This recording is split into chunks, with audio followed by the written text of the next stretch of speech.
We're live. Welcome, everybody. It's Saturday night. Saturday night special. The show that's like, that burn you get after that weird chick at the bar that you took home.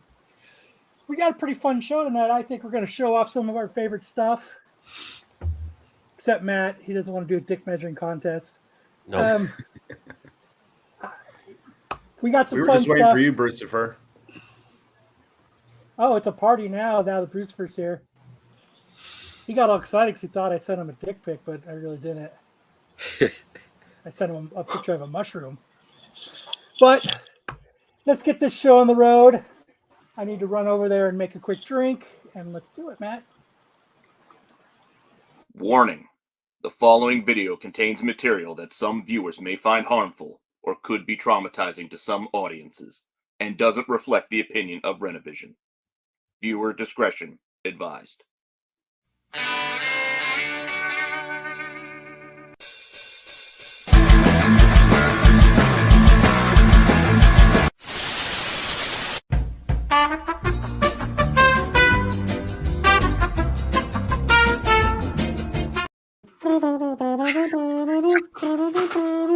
Yes.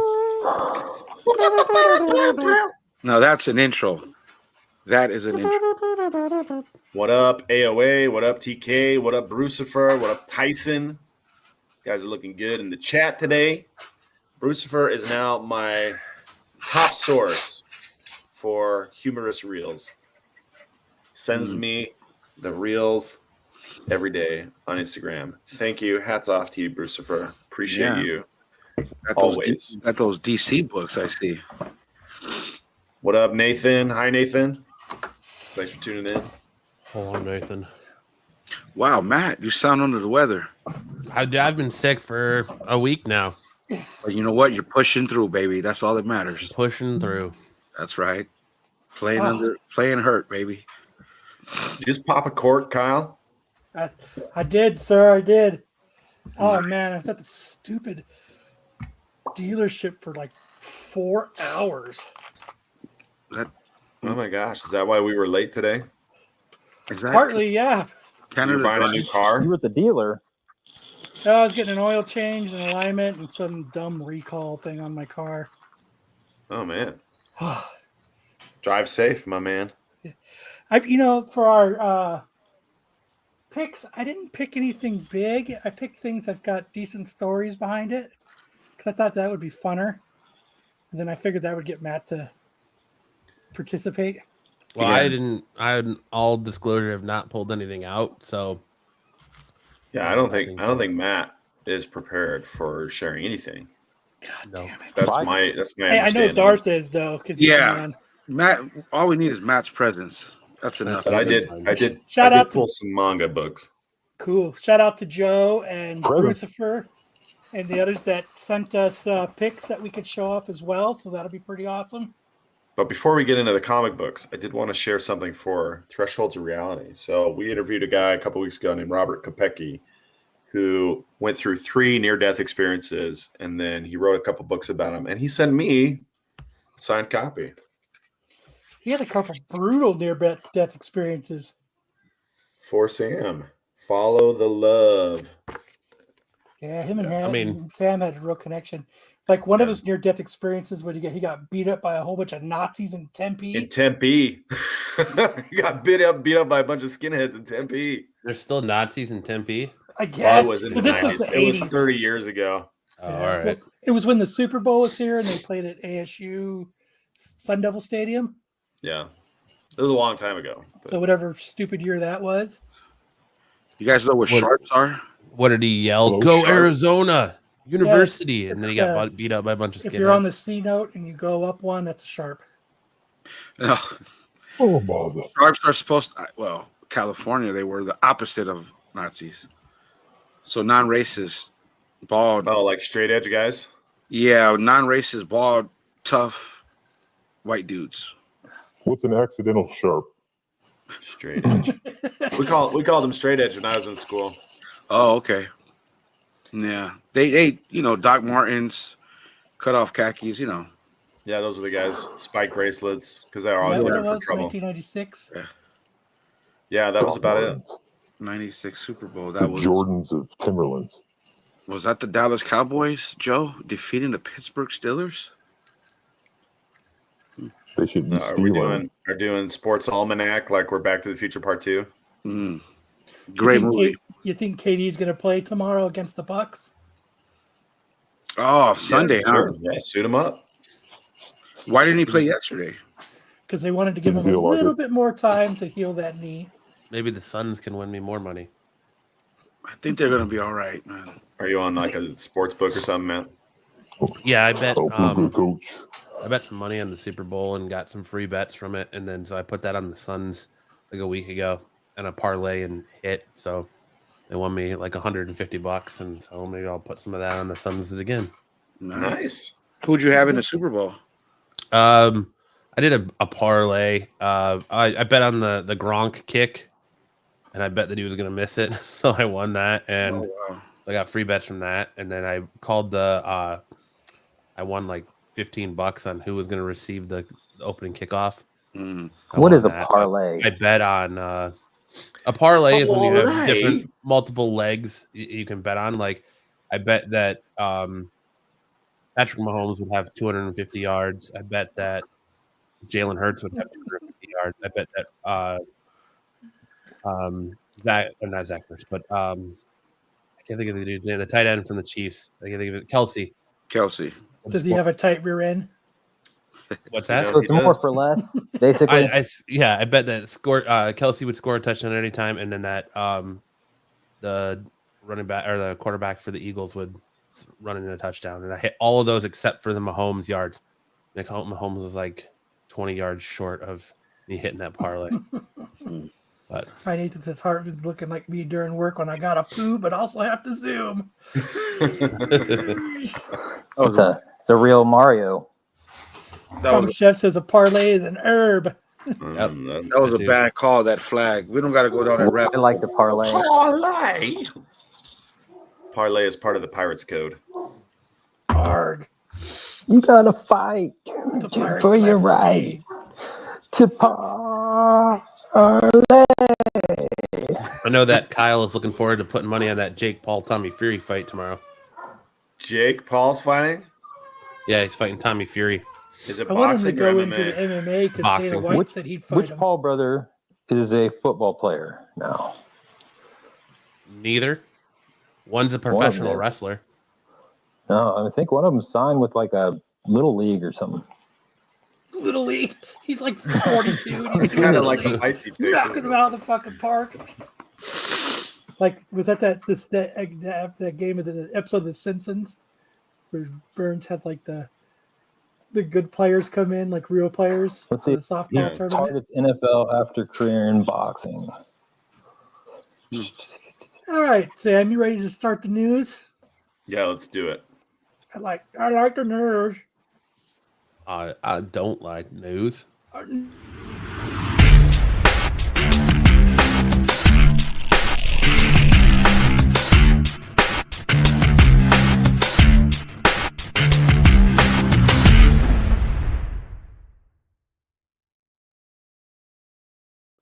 Tyson, I 100% agree with you.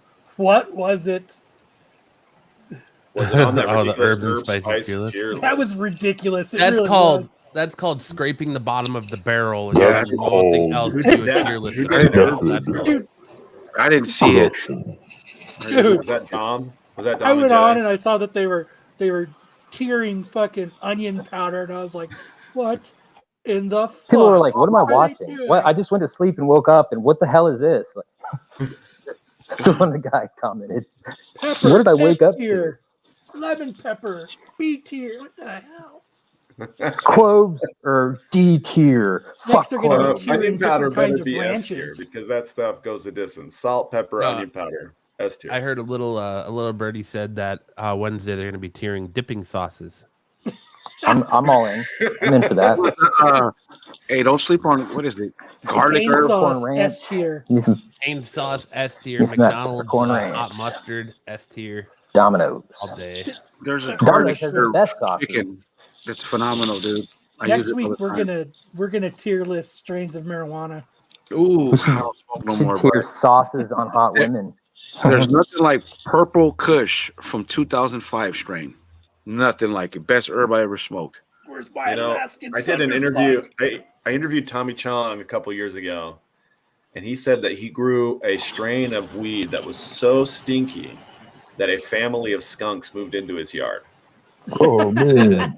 Oh man. Dude, that was the Family skunks, man. herb I ever had. I don't think there's I'm ever been. a I think we need to take the dipping sauce one before they do it.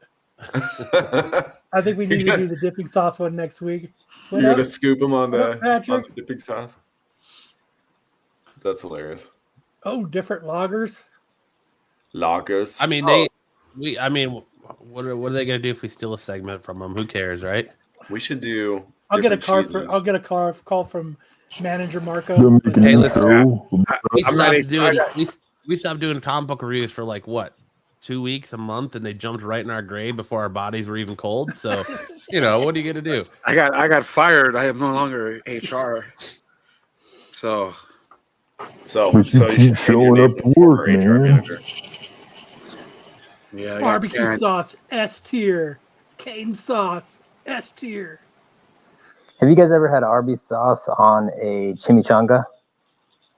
No. No, that doesn't even. Neither have I. I'm just asking. Okay. All right. We want to roll this first headline. Let's do it. Oh shit! Oh shit! Whoa, Okay. whoa, Oh, whoa. all of them Whoa, at what's once. going on Bam. here? Spoiler alert. Don't go back and look at it.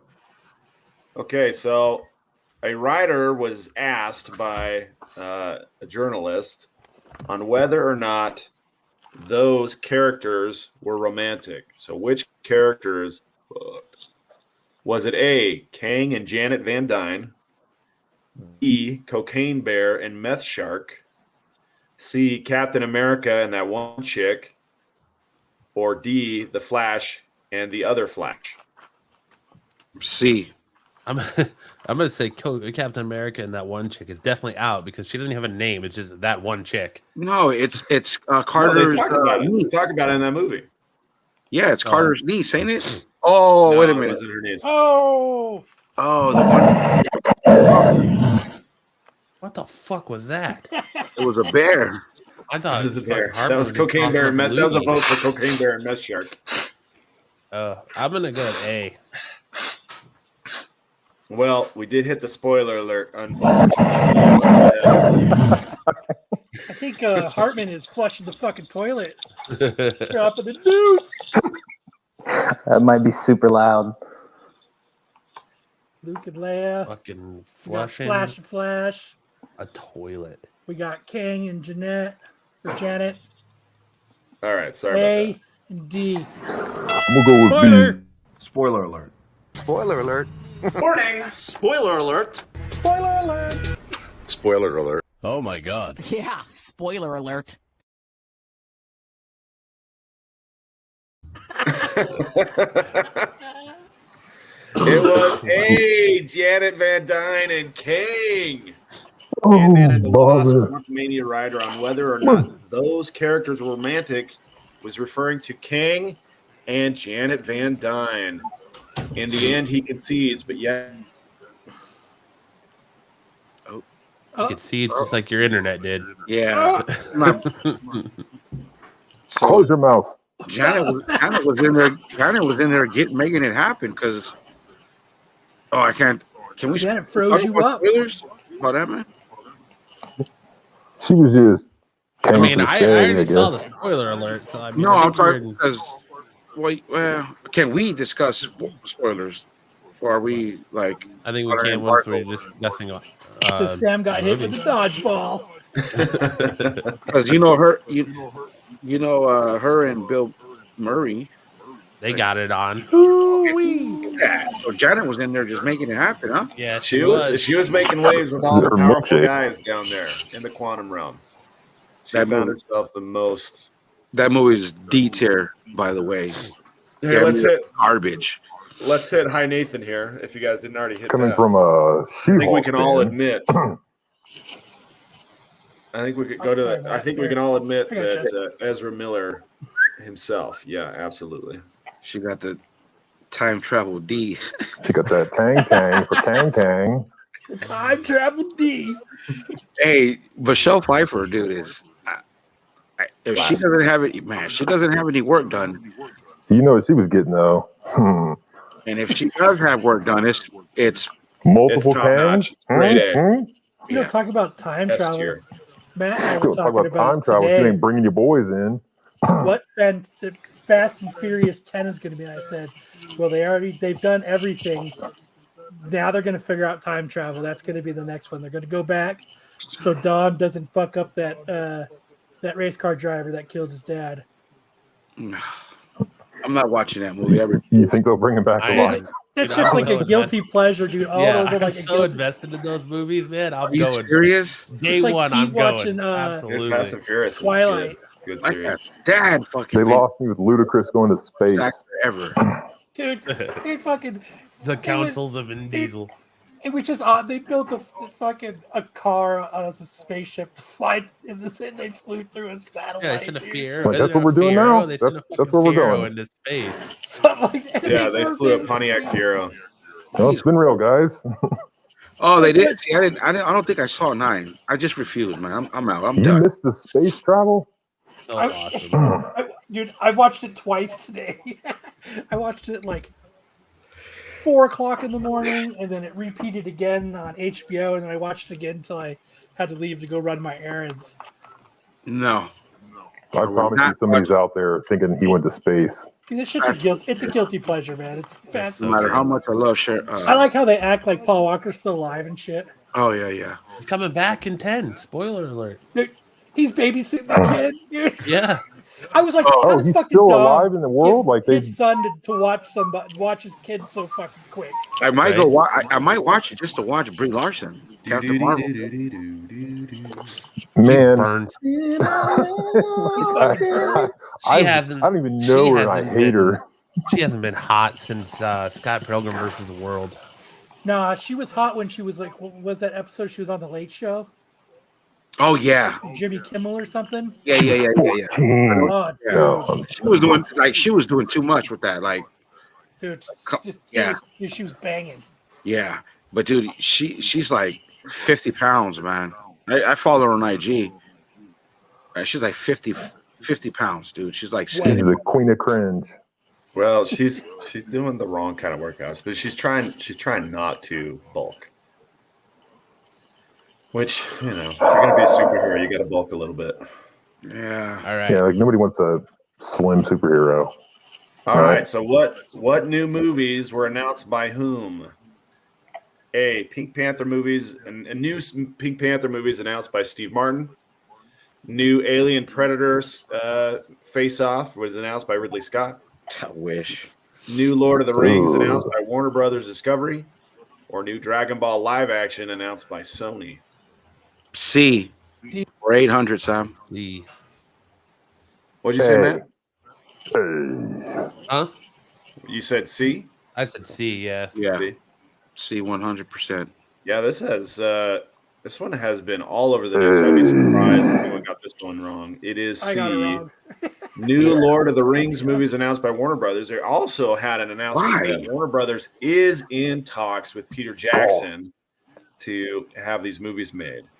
For This what? is really surprising given Amazon's tackling of the Rings of Power series. But Warner Brothers has the movie rights. So they want to make they want to reboot the Lord of the Rings with the guy who made the original 3 Lord of the Rings movies to retell the same tales, or are they going to be different movies? It's not a reboot; it's a continuation. Okay. Either before So you're going to see Jack- Sam I and heard Peter Frodo's Jackson's fucking gonna make love it- child later on The down the movie's going to be line. 76 hours. there's lots of lore to explore in the Lord of the Rings, and the Rings of Power did not do a good job. They really changed up a lot of things. They got a really messed up simulacrum. It's called the Silmarillion. Silmarillion is the name of the book. Dude, as far as I'm concerned, that trilogy, to me, it's a masterpiece, bro. That's my favorite trilogy after Star Wars.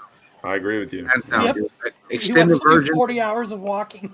Hey, the extended versions are fucking badass. Might better get the Fitbit back in popularity. I don't think 100% agree.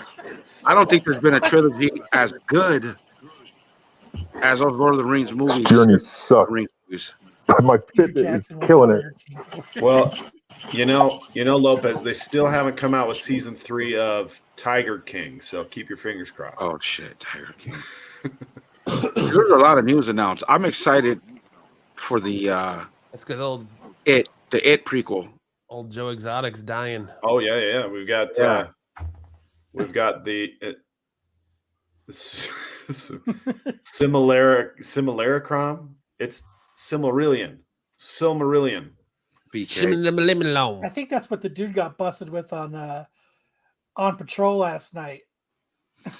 Mm. It was the I drug. think that's that shit that's floating around Ohio right now. It was part of that big fentanyl bust that they did here the other day. It was some of the drugs that were there.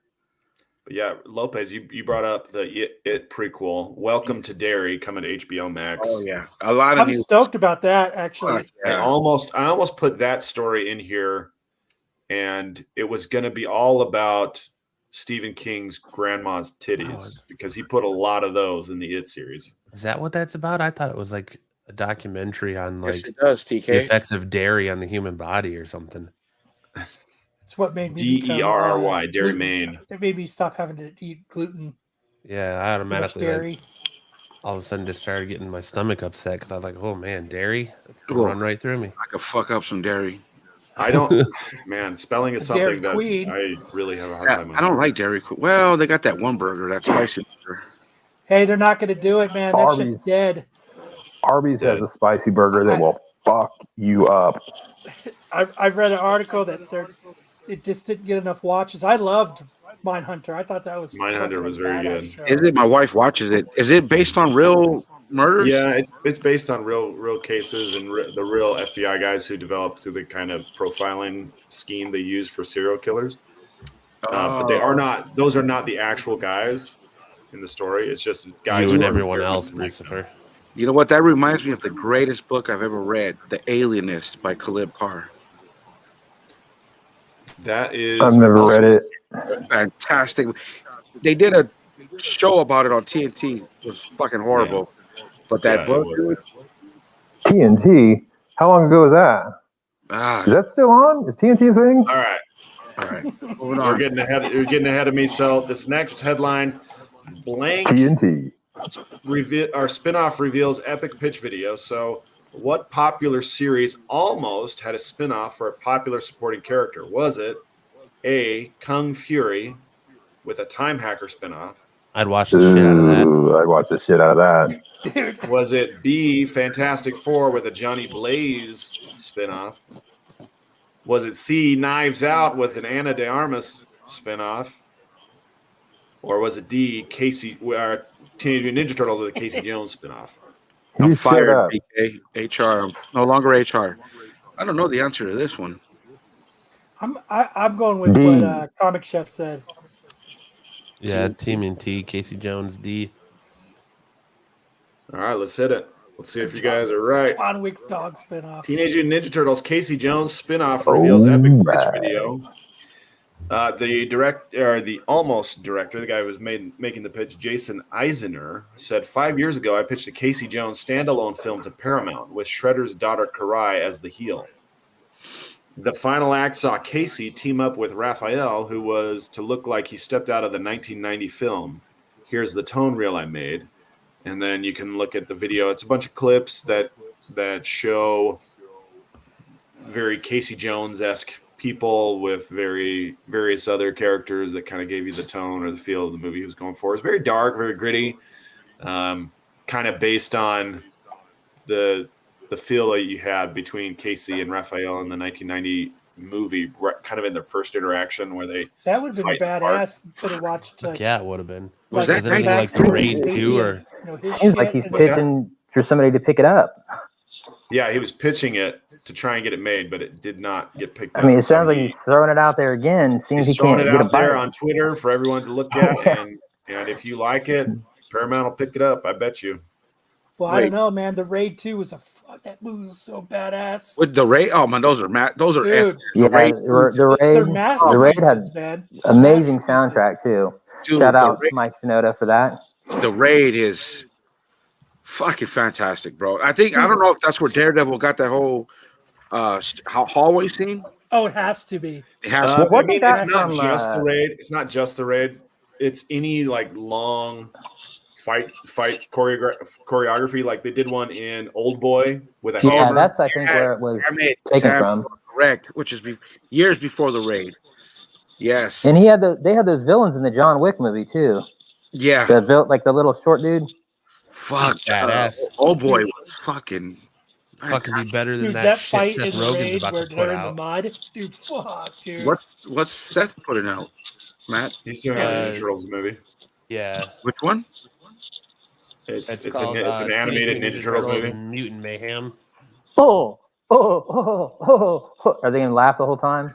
It looks hear him like laugh. he released some of the images for it, and it looks like dog shit. Seth, I don't understand why we just can't get a good Turtles movie like the 80s or like the 90s one, or because Jim resembling Henson a is darker out. tone like the original go. comics. Why do we always have to get this stupid like? It's hard, man. They should just animate it at like top-notch animation. Well, that's what they're doing with this new one. Here's the and make that here's like the rated R. concept of what the Turtles will look like, and there's all bunch of stuff being released on it now. That's goofy. Don't do that. That's goofy. Are they Yeah. It's kind of a Cal Arts take on it. I don't like that. Gee, Ralph, what are we doing? Like they've already leaked the boxes and the figures arts for the toys, and they look atrocious. It just the animation looks not good. I don't think, dude. Seth Rogen. I can't even really see it. That has to do with comic books. Anything. He does good though. Like he did so good with Preacher. Not really though. Not really. Preacher wasn't that good. It was. He's an was all executive right, man. producer and writer for The Boys. He does awesome on The Boys. Like Yeah, and doesn't he do? Producing's different though. Like, doesn't he do Invincible? Yeah, right. yeah, he works on Invincible also. what does he do And he on voices Invincible on it. though? I think he's a writer and a producer, and he's the voice of the one-eyed Yeah. dude. Yeah. Excellent. Do we have more news? Yeah, we got one more. All right, this particular movie is filming multiple endings. What movie is filming multiple endings? Is it A, Clue, the Clue reboot, B, Joker 2, C, the Batgirl reboot, or D, King Dynasty? B. I'm gonna guess B. He's only a voice in The Boys. Yeah. I'm gonna guess B, which I'm excited for. Don't care what anybody says. The first movie was damn near a masterpiece. What movie? Joker, Kyle. No, sir. Right, Matt? No, I sir. agree That's an with you, incorrect Lopez. statement you just made. I love that movie. It was an The homage. movie was garbage. Nobody's biting on Clue. Clue did it first. Is No, that it's Joker 2. What is going on with it? What is this question? What movie is filming multiple endings, and it's not a porn? That's what I was going to say. Only porn does multiple endings. Yeah, Clue, I mean, that when would be it first cool. came out, Multiple endings, depending like on what theater you went to, it would have a different ending. And when they released it No, on sir. No, home sir, video, Lord. when they released it on home video, they compiled all of the different endings. It was like three Yes. different endings. are they going to take like stats on how many chose what ending and go with that ending for the Well, next you movie? wouldn't 'Cause that know would be- what ending you were getting. You would just go into the theater and they'd surprise you. Oh. Choose your own ending. That's what Well, they then should do. that's like making you watch it again. Like, what if you go back for a second time and then they're like, "Well, we can't tell you the ending this time." Like, so I gotta guess again. Like, and you just keep going back and keep getting the same ending. I would be upset. They should do it how they do like those shows where everybody goes on and they vote and they have like there's like a keypad in Choose there, your own adventure. Like a and choose your own everybody adventure. Goosebumps used to chooses, do. and they stop it and they're like everybody choose an ending A, B, or C, and That's what we did. I did a Comic-Con panel like that. Do you remember that, Con? Yeah, The last one gets their ass kicked. He was the guy with the big eyes. Tim Curry. Tim Curry. You can't say that. Sam. Big-eyed people get offended. Whatever. I did like that movie, man. All right, let's hit it. Here's the reveal. Well, hold on before I do the reveal. It's not sharing. Why isn't it sharing? All right, whatever. Screw it. We'll do the reveal. It is Joker 2. You guys were right. So, did you see the pictures of Todd Phillips, director, is shooting more than one finale for the upcoming sequel. Try to keep people guessing. Did you see the pictures of what's her name as Harley Quinn? Yeah. I mean, it was fine. It was Yeah. whatever. I stick to my whole thing with her I've seen this is movie 5 times. You're gonna tell me the ending. at some angles she looks super hot, and then at other angles she's not hot at all. Yeah. So what they should do is always make her like look. I think it's to the left. She should always walk and look to the left. or straight on. He's Two-Face. So she's just like, Or straight on. I don't know. To the left. But Maybe they're doing that What's on that? purpose. What's her name? Lady Gaga. Baby Bring Gaga. up pictures of her as Harley Quinn. Look, I'm excited. You get a lot of AI stuff. Anybody says. Joe Doolin said he went as a kid to all the different theaters to see if he could get the different endings for Clue. Nice. They played them in different Hey, theaters. that's dedication, Doolin. That's how you create a psychopath if you don't get the right ending. I'm telling you, it's going to be an issue. I went to multiple theaters to see Dream a Little Dream with Corey Feldman. Oh, Did you went to see it with him, or went and saw the movie with him in it? That was the only movie where he was actually the guy, right? And Corey Haim was the sidekick.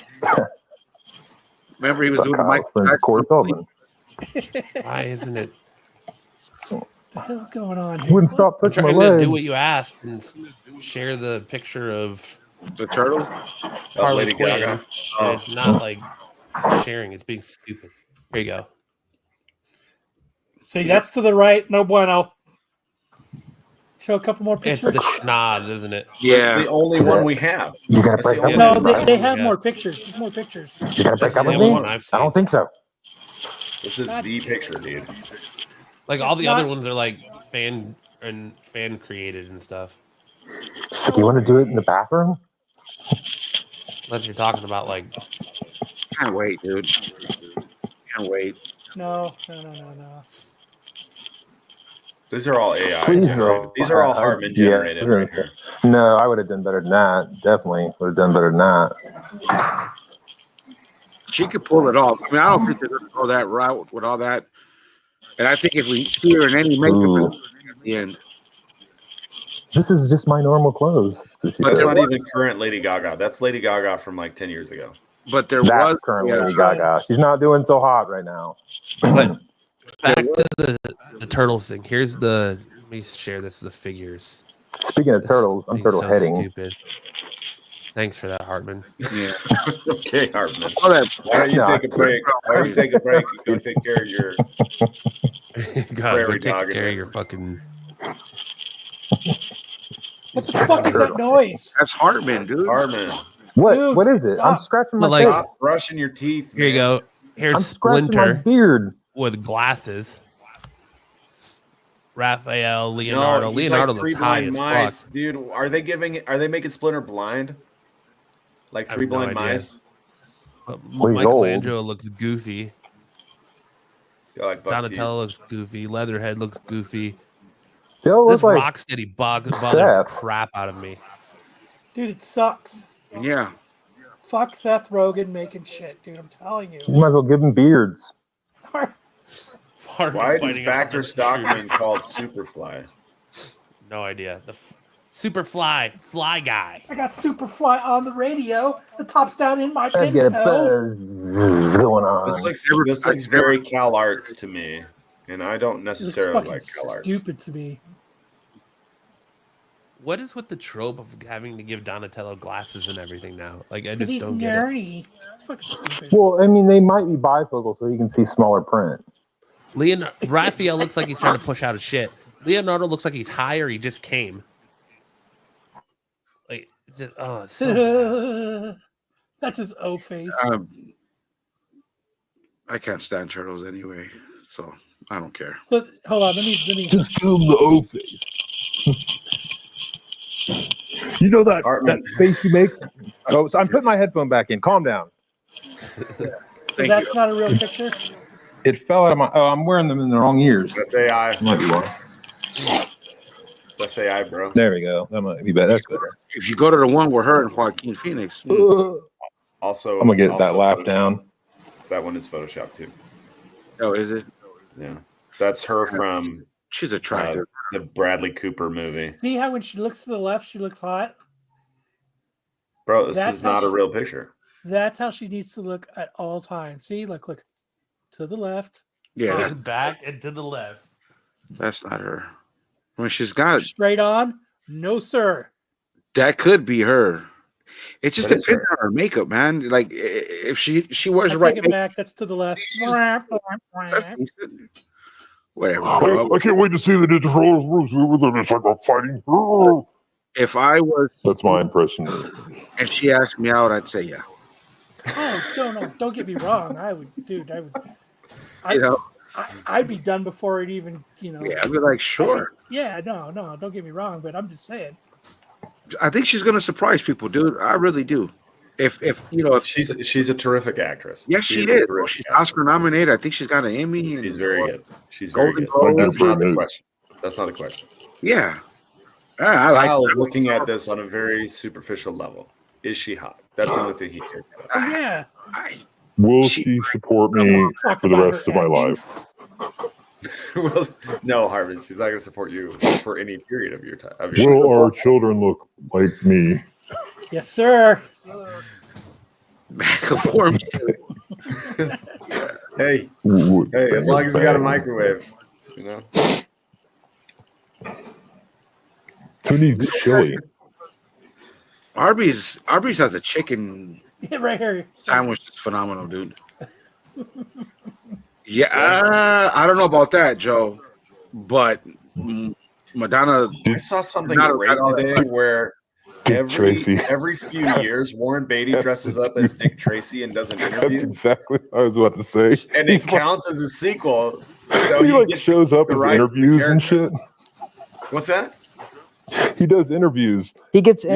interviews and he gets on and he has to dress up like Dick Tracy and like act. So he's basically like acting as Dick She's Tracy handsomely. in an interview, but he's acting as himself too. So he's like Hey, a dual personality. Warm chili, then it's got little. if it wasn't for Madonna, there would be no Lady Gaga. Let's show Madonna some respect. Oh, Even though she's got But, some horrible I plastic mean, surgery. that like a virgin song, she was lying. I mean, that's some false representation. She's got class. She's an artist. She's an icon. Did you just say she's classy? He said She's got classic. class. Oh, I am Madonna. She is not classy.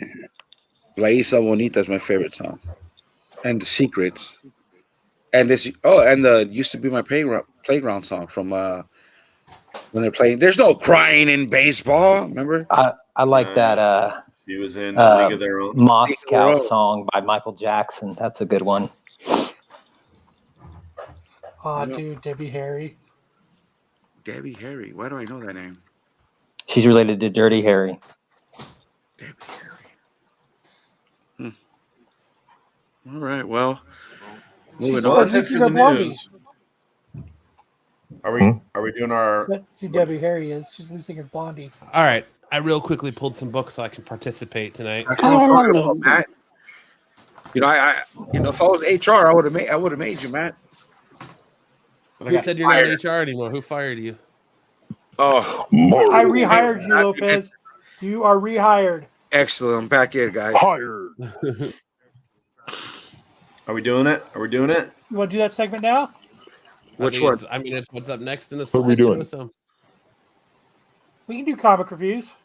Okay, that's cool. We can do that too. All right. I'll be back. What the hell are you reviewing again? I didn't have a. I didn't read that one book you sent. Local Man? You're reading Punisher, right? Yeah, but yeah.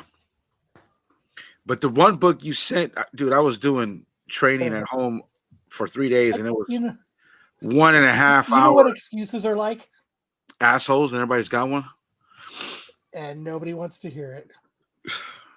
I'll do Local Man real quick. Yeah, let's do it. I mean, I'm ready for Punisher whenever's, but was that the book you sent in the chat? Local Man? Yeah. It'll be short and sweet. Good read. Fire him again, Kyle. I'm about to. It's close. So what happens is it's Local Man. I'm not going to go through page by page, but what happens is he's part of a superhero team. They don't really say what happens in the first issue, but he gets the boot. And whatever he did to get the boot, his town hates him. Everybody hates him. The team hates him. The town hates him. Everybody hates him. But he returns back to his hometown. And, everybody hates he shows up his parents. His parents are fucking cocksuckers to him. He decides to go get some beers. The town hates him. They talk shit to him. He gets in a fight with Hodag. But dude's old as fuck, so he beats him real easy. They throw him the fuck out. His high school sweetheart is the only one that's actually being nice to him. And she's married with kids, and he's like, fuck that one up, And what happens is his old team shows up, and they're like, here's a cease and desist. You can't use anything that resembles a shield. He's like, it was a fucking garbage can lid. Resembles a shield. You can't do anything that it includes solving crimes, battling superhealers, villains, non-superhuman villains, engaging in large-scale events against cosmic or otherwise infinitely powered beings. And he's like, so can I save a cat from a tree? And they're like, yeah, you could do that. And they arrest Hodag. He gets to the jail. And there's this thing starts to follow him. And then you see that Hodag is like chained up and all bloody at the end. That looks like Serpentor. Yeah, so for the 19th time, the town hates him.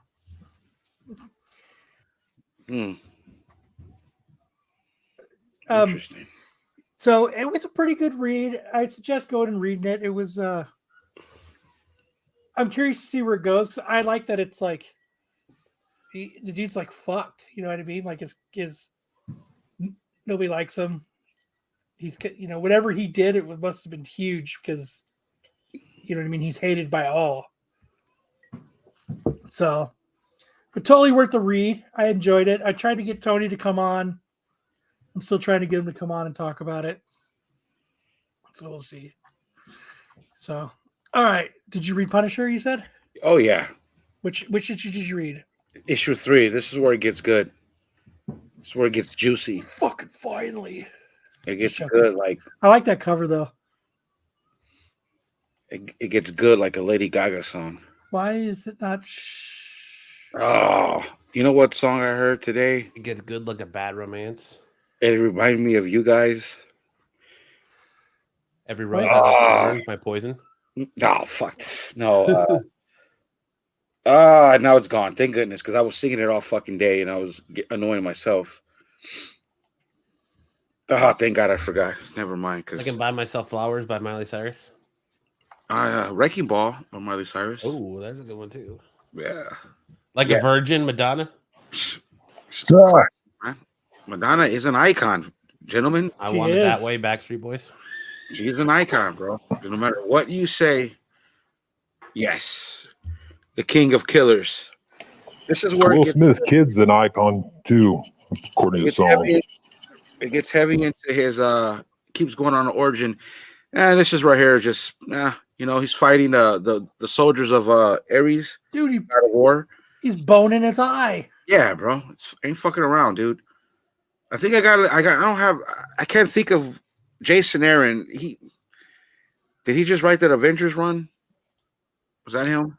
Yeah, he was working on Avengers, yes. Yeah, I kind of enjoyed it. But this shit right here, I've heard good things about him in the past. I don't really know. But this shit right here, fellas, solid.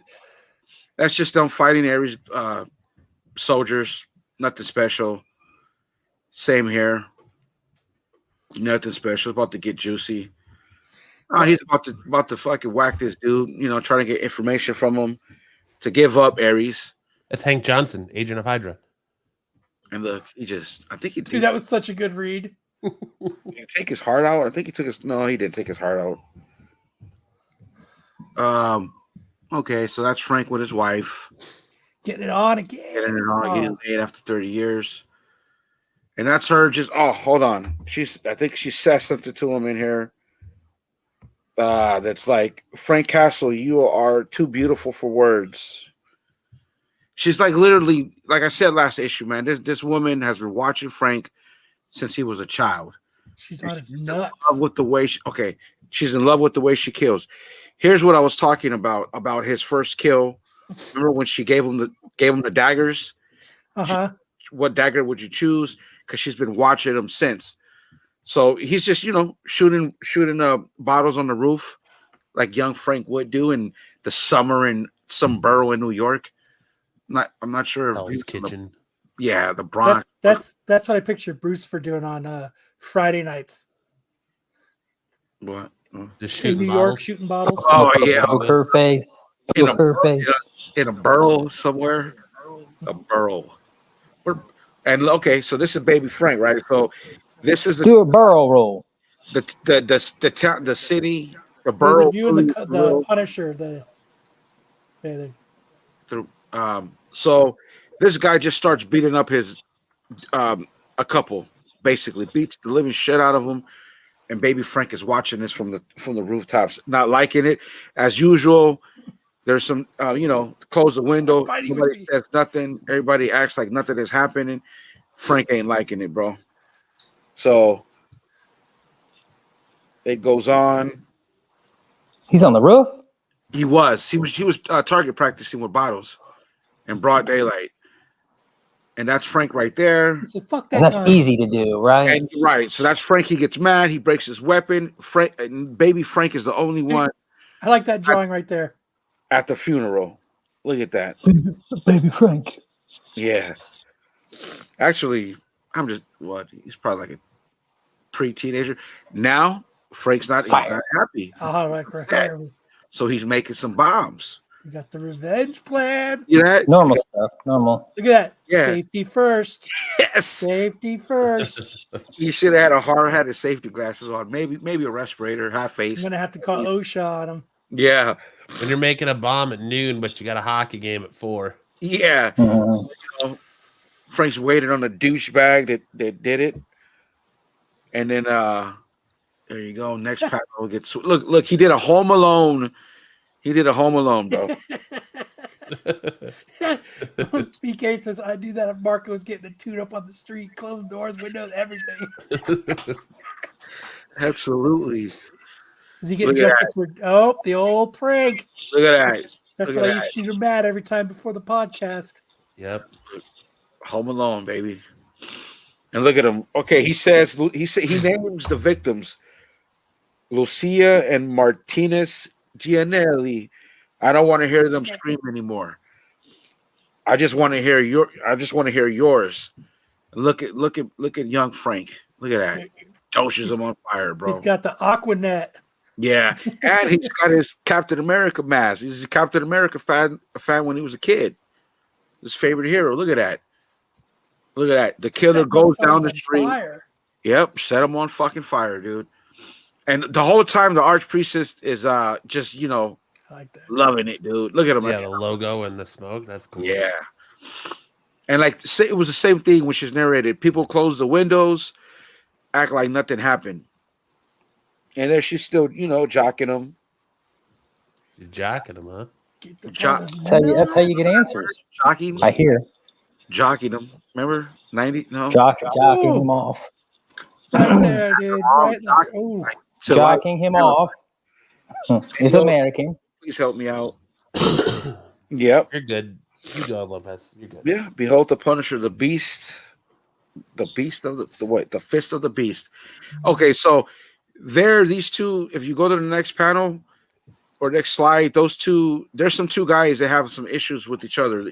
Just random soldiers. Did I miss it? That's his wife. That's his wife losing it. She's not all there yet. She wants to see her kids. Chuck's coming. Yeah. Going all out. Charles Bronson. She misses her kids, dude. She wants the kids. Oh, that's Ares preparing to go to war with Frank. No, but prior to that, there was two let me go back. random soldiers, Frank's random soldiers. They got mad at each other. One killed the sister, and the other guy got revenge, killed the brother. And then Frank just murks them both. And she's like, "Why'd you kill them?" Because they both admitted to being murderers. And she praises them for that. And then in her thought, she's like, "This is what I dreamed of. The perfect leader of the hand." So that's kind of, again, this is giving gets a lot of layers to Frank Castle's origin, and that's technically his first kill. Is that a hookah? Alive, and whatever borough he's from, I think it's Brooklyn or Bronx. I'm not really sure. But look, man, like I said, I don't know if there's Punisher fans in the chat or even on the panel. This is an excellent read. Fucking people up right here. Yeah, Ares. Yeah. I want the Punisher. Do you hear me, Castles? Yeah. Is your God is calling you out. And that's Frank just getting ready. He wants his kids, man, but the kids are too messed up. They can't be brought back. So, dude, I hope they take this the distance. And I wouldn't mind if Frank Castle was a villain for at least a year or two in the comics, man. That'd be great. Give him a little bit of superpowers. He already kind of does. He can be rejuvenated. He can't die right now. It'd be awesome. I can't wait for issue 10. But next week we'll do issue 4. I'm not really sure. I don't remember if Daredevil comes in there. But it's a great read, man. Again, if there's Punisher fans in the chat, man, check it out. If not, if anything, wait for the trade. But these are all dollar books, man. You could get out there. Still just a good read, man. It's fucking cool. It is, bro. And people shitting on it because of the skull, right? Because they changed the skull. Remember, everybody was mad at Disney and all that other shit. It's a female skull now, right? That is just kidding. Just kidding. No, I think that has to do with the hand.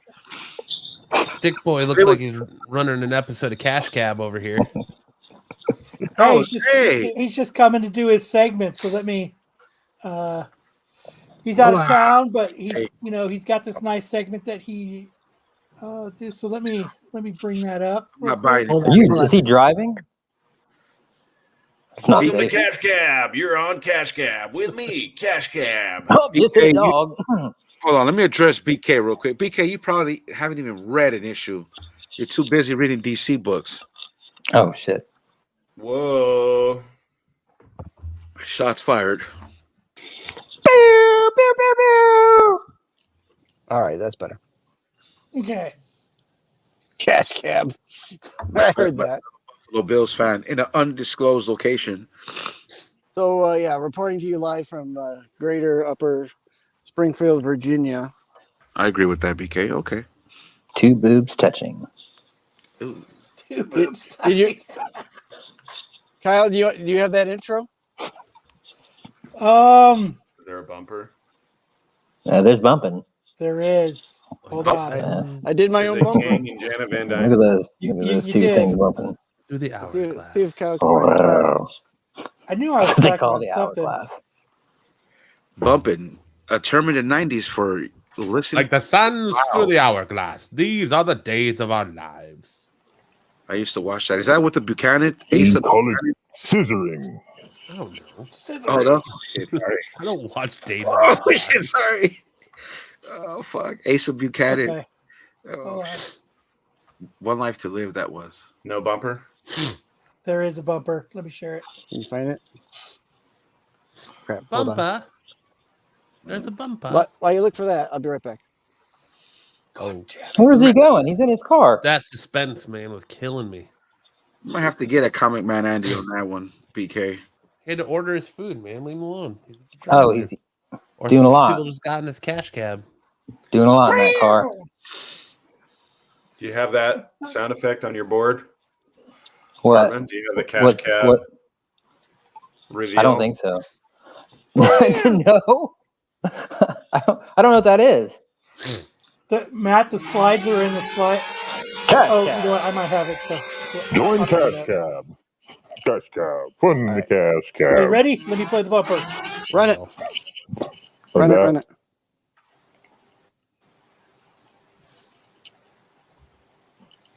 Time tunnel. Time tunnel. That is a nice. Good job, man. That's fucking badass, dude. Nice. What a All right. bumper. What a good bumper. Nice haircut, Sam. All right. So these are going to be comic books that are X number of years, and I'll tell you which years, for the month of February. So at 80 years old this month in February of 1943, Captain America number 25. Is that the introduction of Bucky Barnes? That is not. Oh. If The Human you go to- Torch? This dude right here. No, This dude no. right here. Boy, that is a very The Human Torch. stereotypical view of Japanese soldiers. Oh yeah. So in this next slide here, this is some recent sales.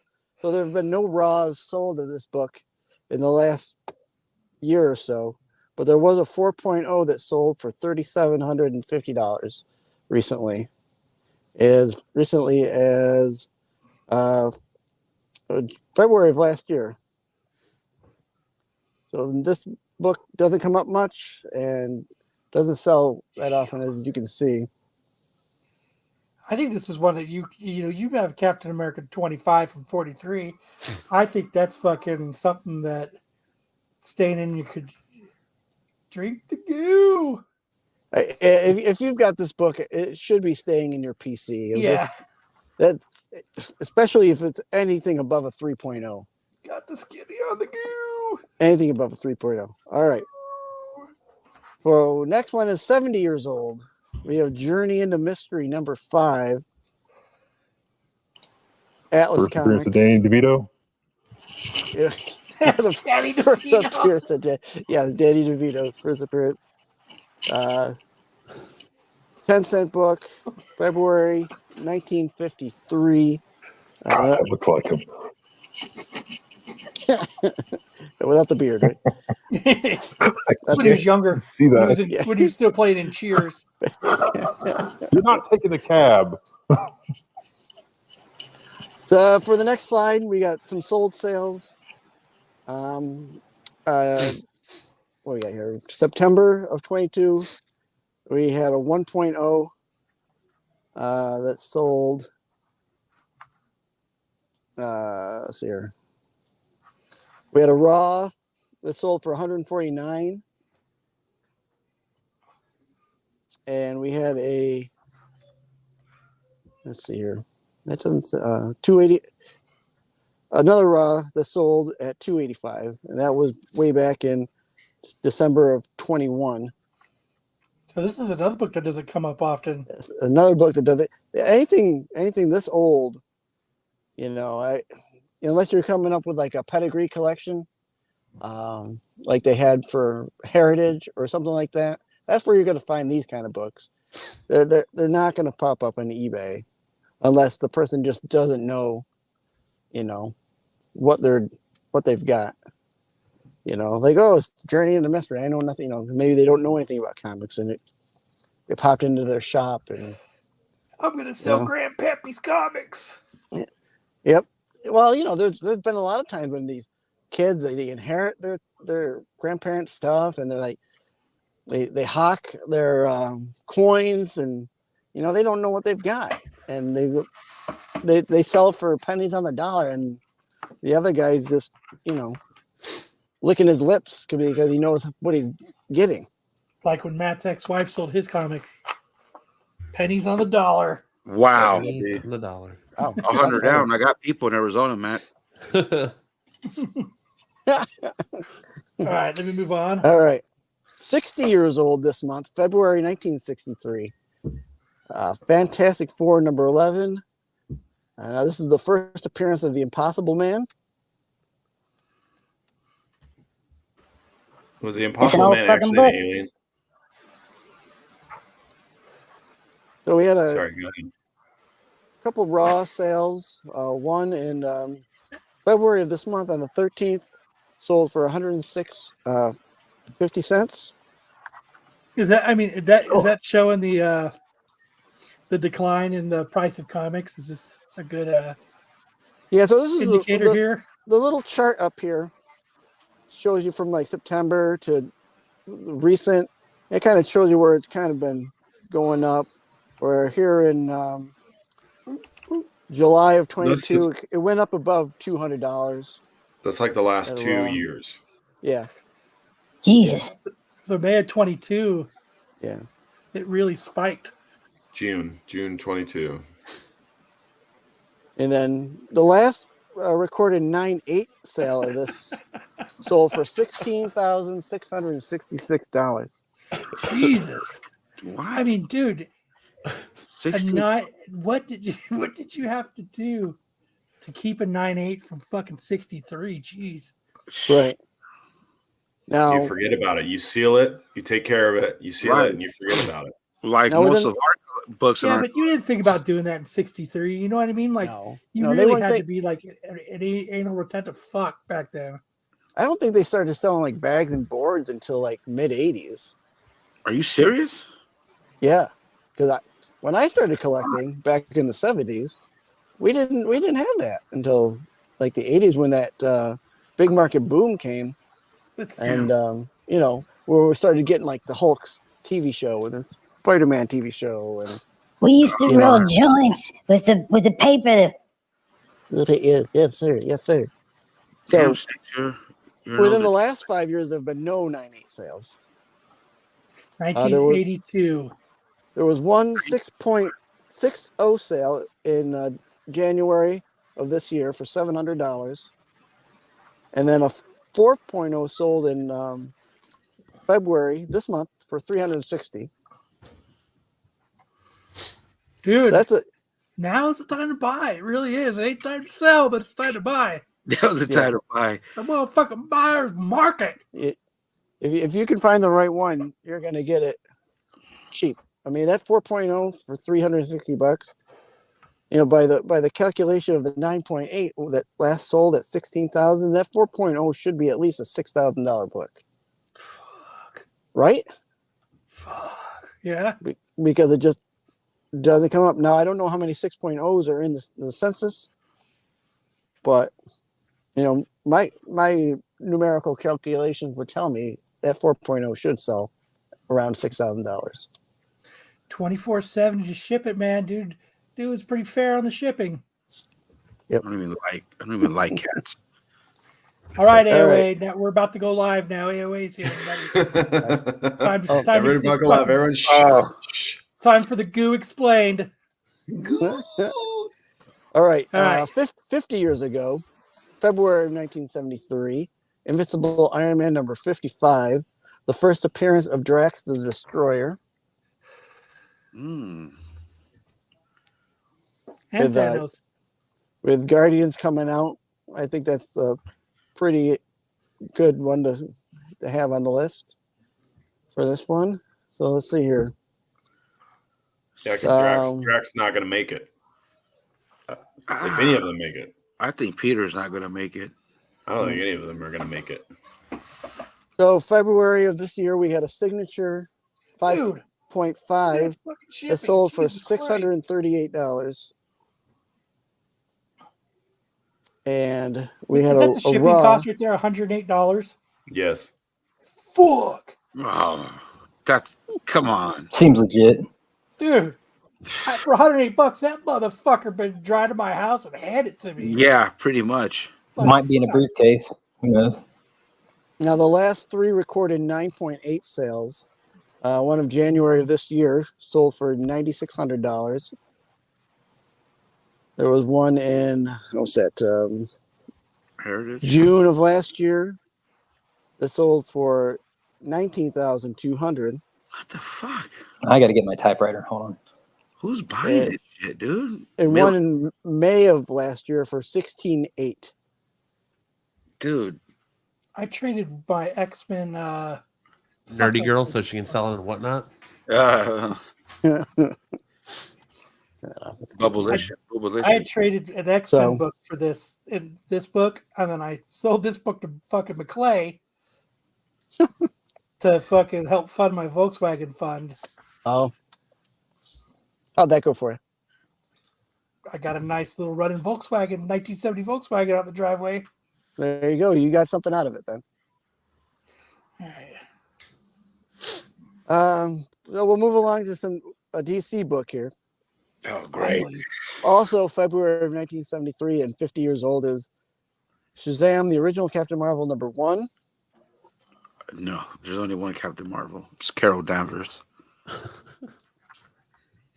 To each their own. Those who, Yeah.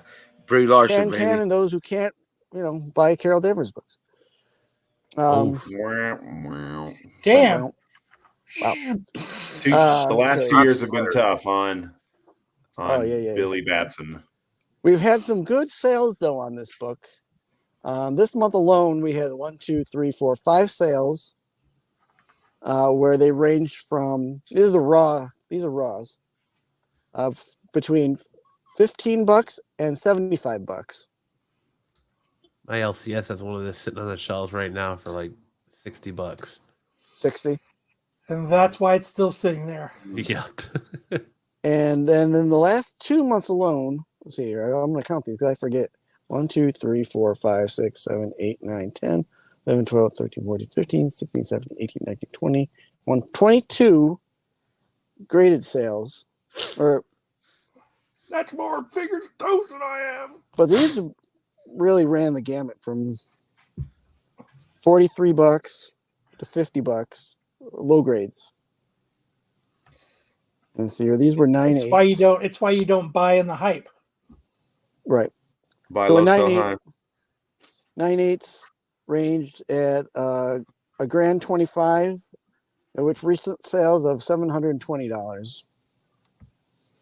So, but a lot of sales in that 9/8 book for it. Now the movie coming out, then with that new movie coming out, I don't know how much more of a push it's going to get because this might be the last Shazam movie that we get. We'll see. We'll see what James Gunn does, right? I'm assuming we got the height of it back. You know what I mean? Yeah, September 21 looks like the hype of it. That would be August. Oh, my bad. Please, See, can you, in the diagram, please scroll up to show me where it peaks? Follow the line. Right.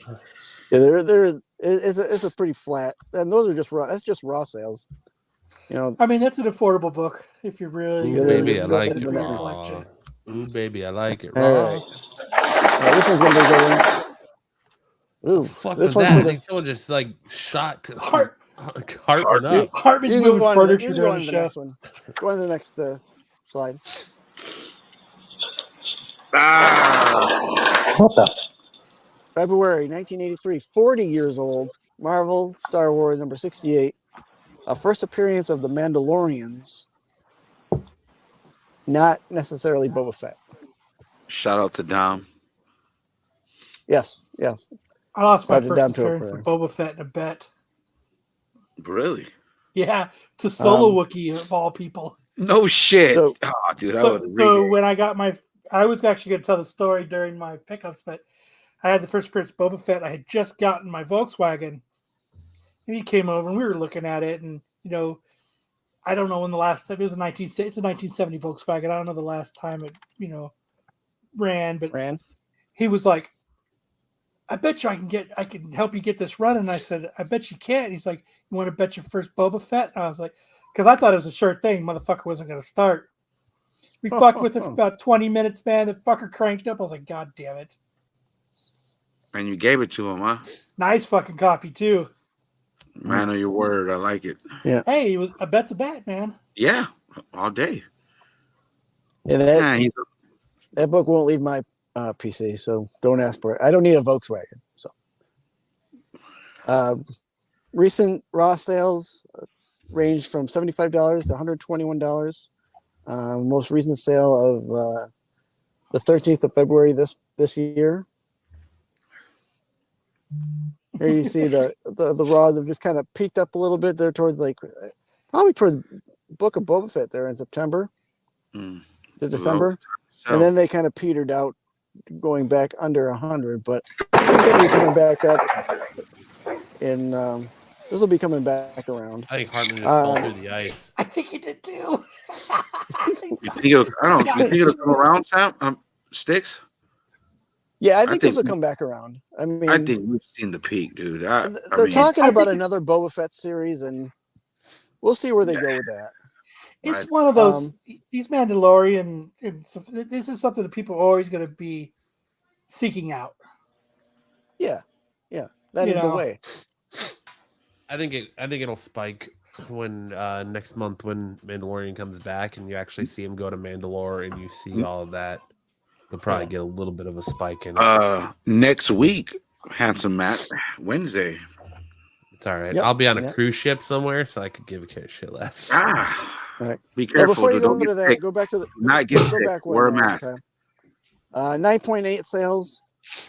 The lowest one I have recorded here is in September of 19, $243 a 9.8 sold, whereas the last one sold in December of last year, $1,500. But there was a $2,100 sale in March of last year. So look right here, 12, 27, 21. You paid $22.50 for it. Yep. I see it. So the $24.50. So Hartman, you're killing us. I see a 2,500 sale.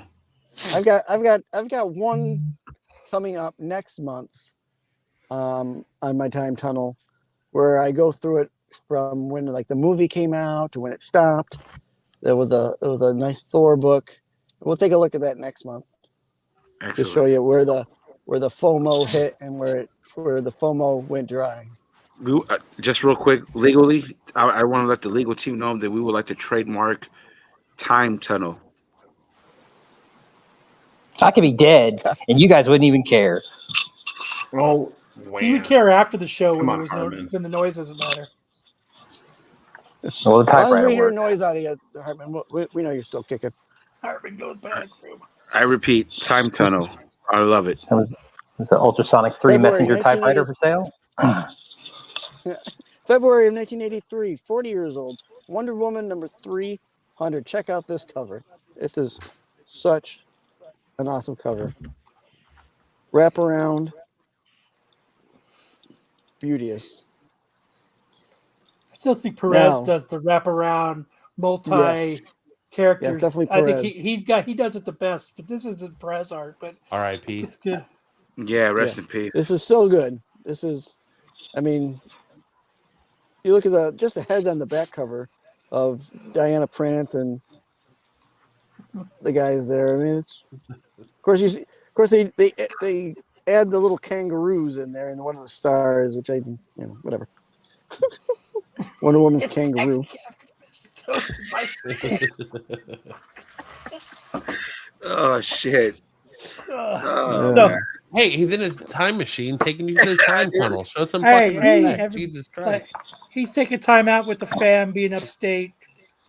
I'm downstate. I went down to Virginia, and I'm still here. I'm not good at jokes. This is his cigarette time. He goes out. I do Virginia not. for the show to be over, so he can go down to Virginia. I do You're 100% correct, BK. That's a lot of mountains of Virginia. Recent raw sales on these range. January of this year was one sold for about $13, and recently, as this month, one sold for $15. As a graded, what they called it, a 9.4. So it wasn't graded. It's the first appearance of Nubia. The person, because I looked at this, I had to go in and look at this one because I wanted to make sure it wasn't graded, and it wasn't graded. The guy listed it as being a near mint 9.4 raw, and it's sold for $14.99. Kyle mixes his drink. I mean, Dave, if you're in a, I like the shits. I like I mean, the yeah, it's fucking cool. I don't Recent like sale shit. of a 9.8, $124.99, so $125. January of this year, we had one in November. It was sold for $110. Look at this. Somebody lied. Crazy. Who I lied? think Prez I think didn't do there's a the interior little art, though. undervalue. What's Didn't that? do the interior art to this, right? I agree with Yep. Bruce. This is a I'm great not sure. thing. I just say like this one person right here. He got this $200 sale right in Perez. Oh, right. That's all I was saying. And I didn't remember him doing the interior art to this. Well, That's see all what I it says there? It says rare Perez. It's so rare because he didn't do it. It's so rare because he didn't do it. He I'm not sure. All I don't think Perez did that one. We should get But like comment on I'm gonna those look things. real Like quick. bullshit. all right. I hate I don't think he did. Here's another one with a movie coming up. Venom just announced that they were going to start filming soon. Lethal Protector #1 from February of '93. This book is 30 years old. I can't believe that. Personally, Damn. I cannot believe that book is 30 years old. I can't. Nope. It was on racks at 7-Eleven, and I would just pass it right up as I spun the rack. Yep. Probably You news. still got So I those at couldn't go 7-Eleven? back. I couldn't go back to when the movie came out. So I'm going to look into that a little bit more.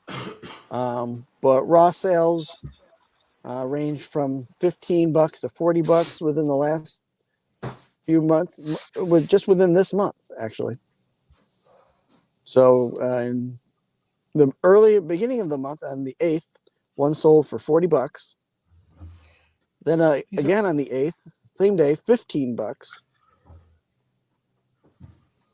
These are Then all we got very around overpriced 25, for this $26. overprinted book. It is a highly printed book, but it's Yeah. man, it's still Whoa. you can find people who try and sell it for like $40-$50. I got that Venom glow in the dark one. Have you seen that one? I'll have to dig it up. That one number day. 53, where his glow in teeth glow. it's glow in the dark. Yeah. Yeah. You hold it up to the light, and then in the dark, the teeth glow. And there are newsstands of this book, right? Because as a youngster, I saw this at 7-Eleven all the time. Yes, right? there are. Yes, there are. Yeah. Dude, I just pass it up like, get out of here. Yeah. I mean, it's a cool cover, but and honestly, in my opinion, this was a $1 to $4 book all day long. Yeah. Oh yeah. I give it a little more of a bump because it is a good starting for Venom, but I don't know. I definitely don't think it's like a $40 book. No. But I wouldn't pay if I needed this book, I wouldn't pay more than $20 Fuck no. for a book that could be graded at 9.8. You know, when Donny Cates was hot, that Venom run was pretty good. Right. Yeah, it started out really good. It did. Yeah, it did, but it ended. I thought you almost didn't finish that sentence. Dude. So February 13th of this month, 9.8 sold for $120. What the fuck? And then as you get older, it gets a little less. But it's been selling pretty good just for the month. So here we see at the end of January 31st, one sold for $91. So 91 to 120 at the high. So I don't know if they're just starting to catch up that the new Venom movie's coming out, or so it's gaining momentum. A graded 9.8. I don't think I'd pay more than $35 for it. I wouldn't pay. Maybe I would agree to pay the cost of grading. Yeah, there's only 2 copies of this book that I would spend more than $100 for, and one is the gold version. That's what I was going to ask. And one is that the negative kind of variant, Yeah. the error. Yeah. What's that? Can't even read it. Says stick boy Ventilation? needs ventilation, or the carbon monoxide will end him. Okay. Oh, Oh, quiet, Riga. I hate Star Wars books. But I love Star Wars. February of 2003, 20 years old. I threw this on here for the Star Wars fans out there. Apparently, not Darth Lopez is not I hate Star Wars book. Yeah. This is not like a big book, It's called but Unfaded anyway. it's been gaining because of the rumors of Samuel L. Jackson coming back to play Mace Windu. That's because that motherfucker Right? doesn't go to anything. Well, I think he tries to hype it up too. I'm not dead. You didn't see me die. You know, you always hear him. It's not know. happening. No way. raw sales, last raw sale was $127. That's crazy. Yeah. Well, First Asajj Ventress. Yeah. There is the first Asajj Ventress in this book. yes. So there's a first appearance that's actually worth it. Yeah. If they use Asajj Ventress, Yeah. yes. Yeah. But she's If been they dead a don't, long time. or until they Did the do, rumor come from Dom? Yes. I guarantee. I mean, but you know what? Look, dude, if you like Star Wars and it's kind of a minor key, Sticks, what you call it. If you like Star Wars, it is the first appearance of the It's a minor. It's a minor key until someone's actually playing that part. Then it'll become a major key. Which in my I would eyes, love. in my eyes, I'd love to see her. She's not a major character. But So it's like a she melodic could become. minor key. Right. I would like to see her There you go. in some form of live action. I think it'd be badass. Is that what people are banking on? Is that why these prices are like this? Is they're banking on that? No, I don't think so. I think this is, Star Wars collectors are just as Marco and Waste Seekers. They have their own. It's their own world. They're on another level, their own planet, and it is a minor, like Six says, it is a minor first key of Asajj. That is a expected character. Yeah. And you know what I mean? If I you'll have cared to about fight. Star Wars books, I'd have it, but I don't. So BK will have to fight my wife for my comic book collection. Heard that before. Okay, but listen. If anybody in this chat or in the comic community wants to redo their will to leave their comics to anybody, let me know. I do that every day. Yeah. Pro bono. I will keep anybody's comics if you guys die. Yes. Safe. We have a lawyer on the staff. I'll be buried with mine. Buried. Well, all three of them, huh? Sam, this is a serious question for Sam. Sam, how many wills have you done where you've put your name in as the beneficiary? Oh, not allowed to do that. Zero. Not allowed to do. Okay, so that's good. So he's an honest person. Good. Eating deck. You just got that, Harmon. He's been chatting us up all night. You just finally sounded it out. You just finally sounded it out.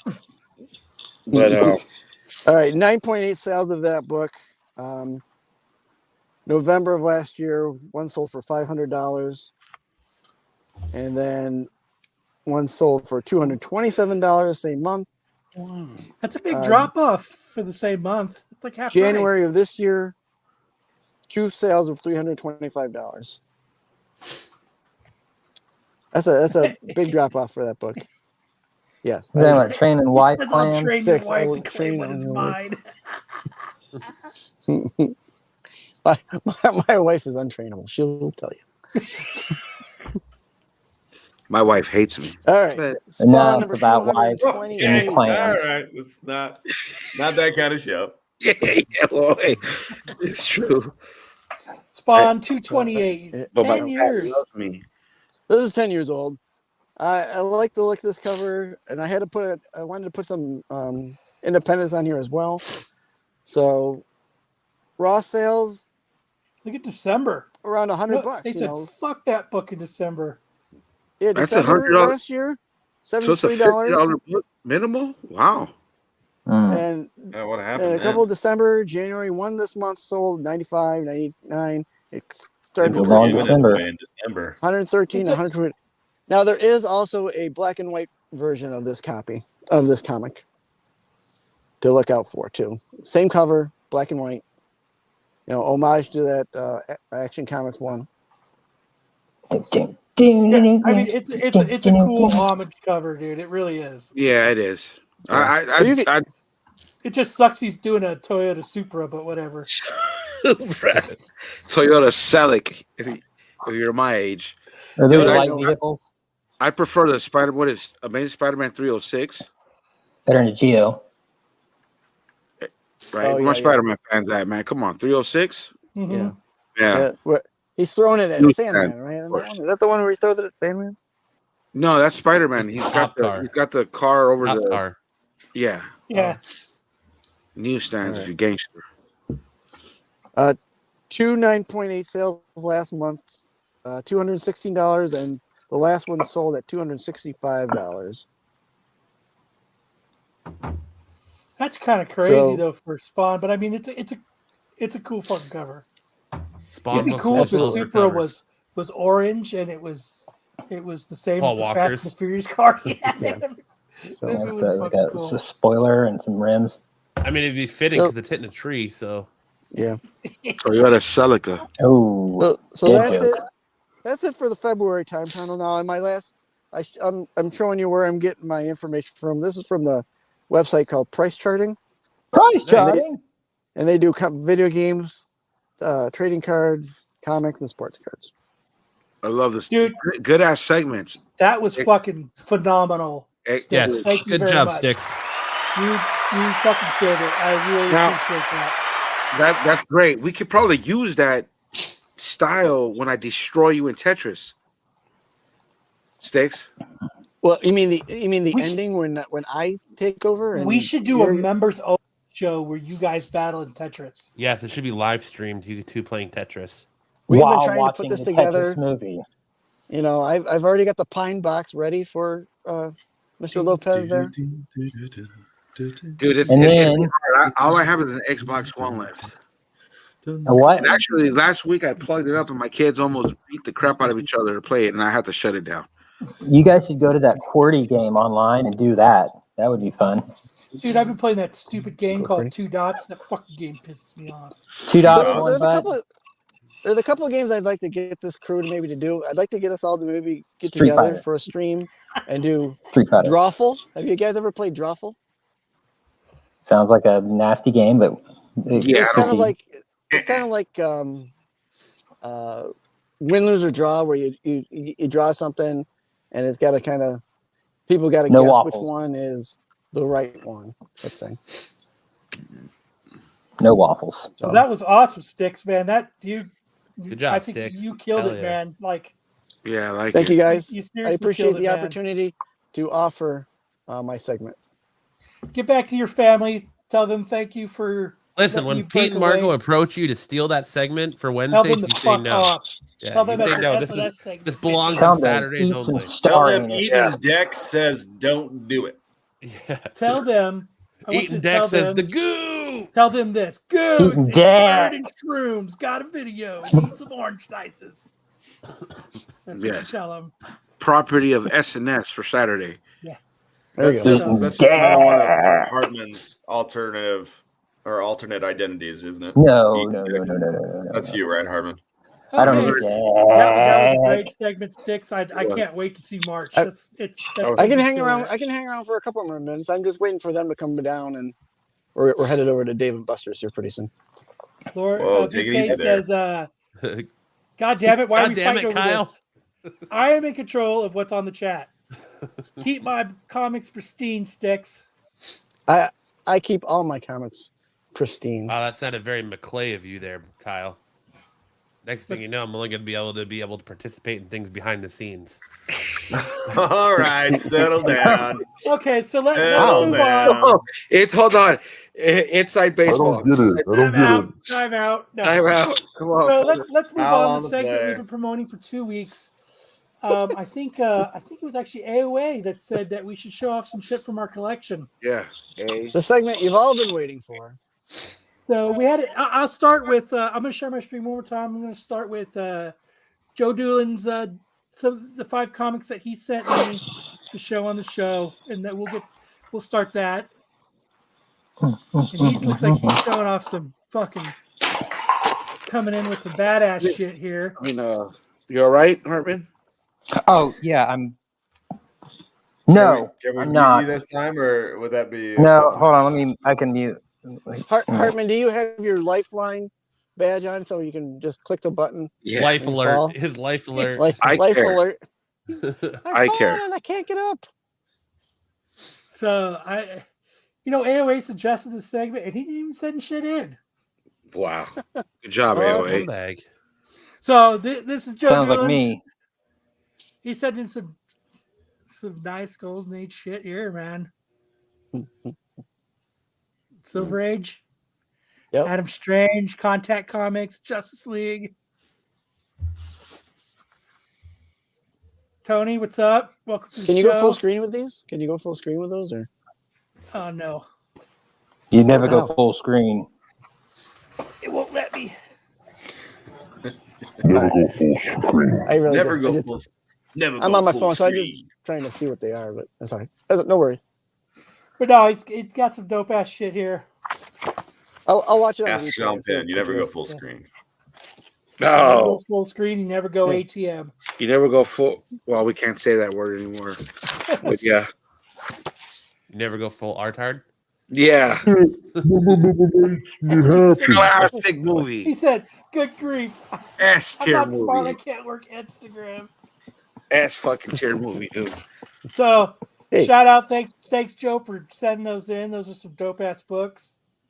Nice. Joe's still here. Here it is. He's got Wings 93.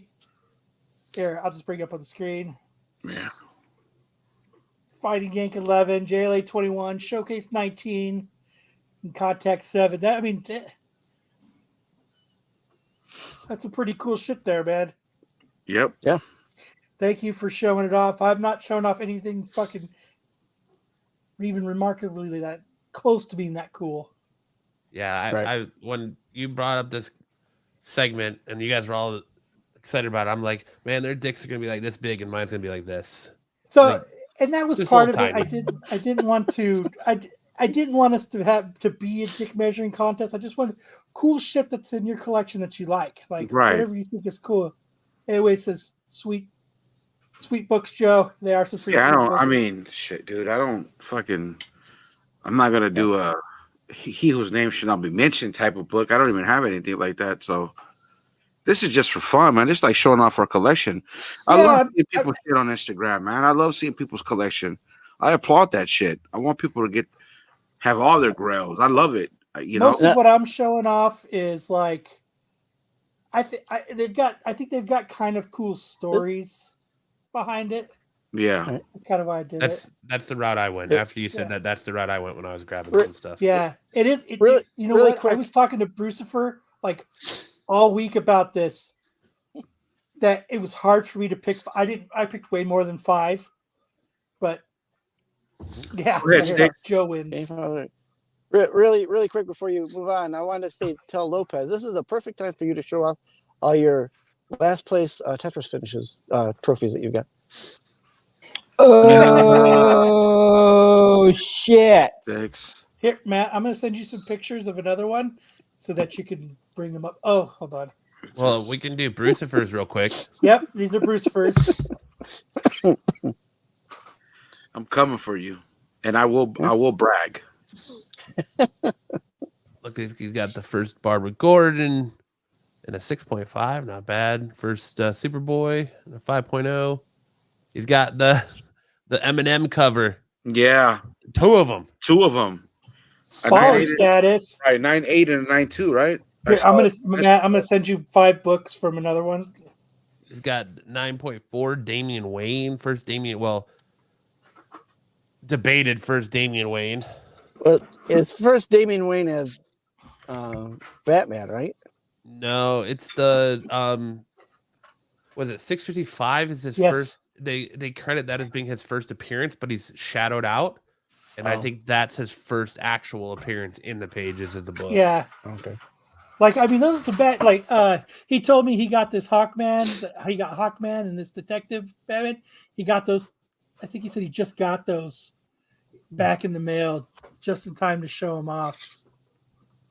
That Darth Vader right there is cool. I remember I sold that to help me get my Walking Dead #1. He's saying one of them is a newsstand. Is that Batman? Or that Teen Titans? No, the Batman? I think the Batman one is. Yeah, the Batman. I want to say it's That's the. Yeah, it's a newsstand. 9.4 newsstand. Yeah. Man, I had that whole. I don't know why I sold my Batman books, man. I mean, those are some badass books there. Good I job, I had the whole 52 run all the way into the Tom King, and I sold it all with my DC books. We should do some of our regret sales of books. Oh, dude, I've got a long list, dude. Seller's remorse.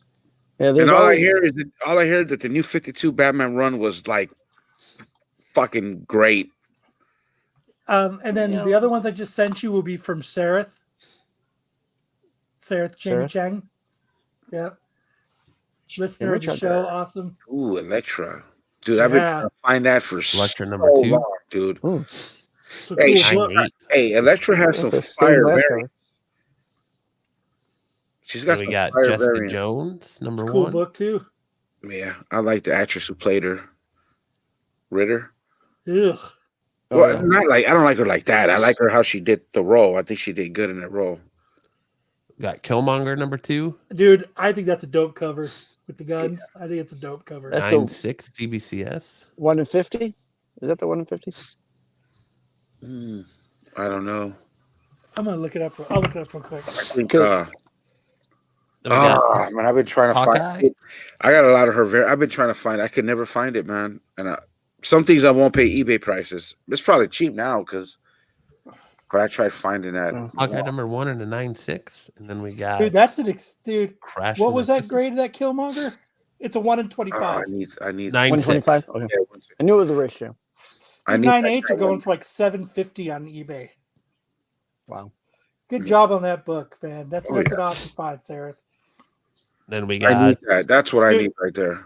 I do. The Adam Catwoman Hughes. 51. I'm trying to put. I love Catwoman, dude. I'm trying to put together her whole run from way back to now. I got a lot, but this one right here is going to cost me money.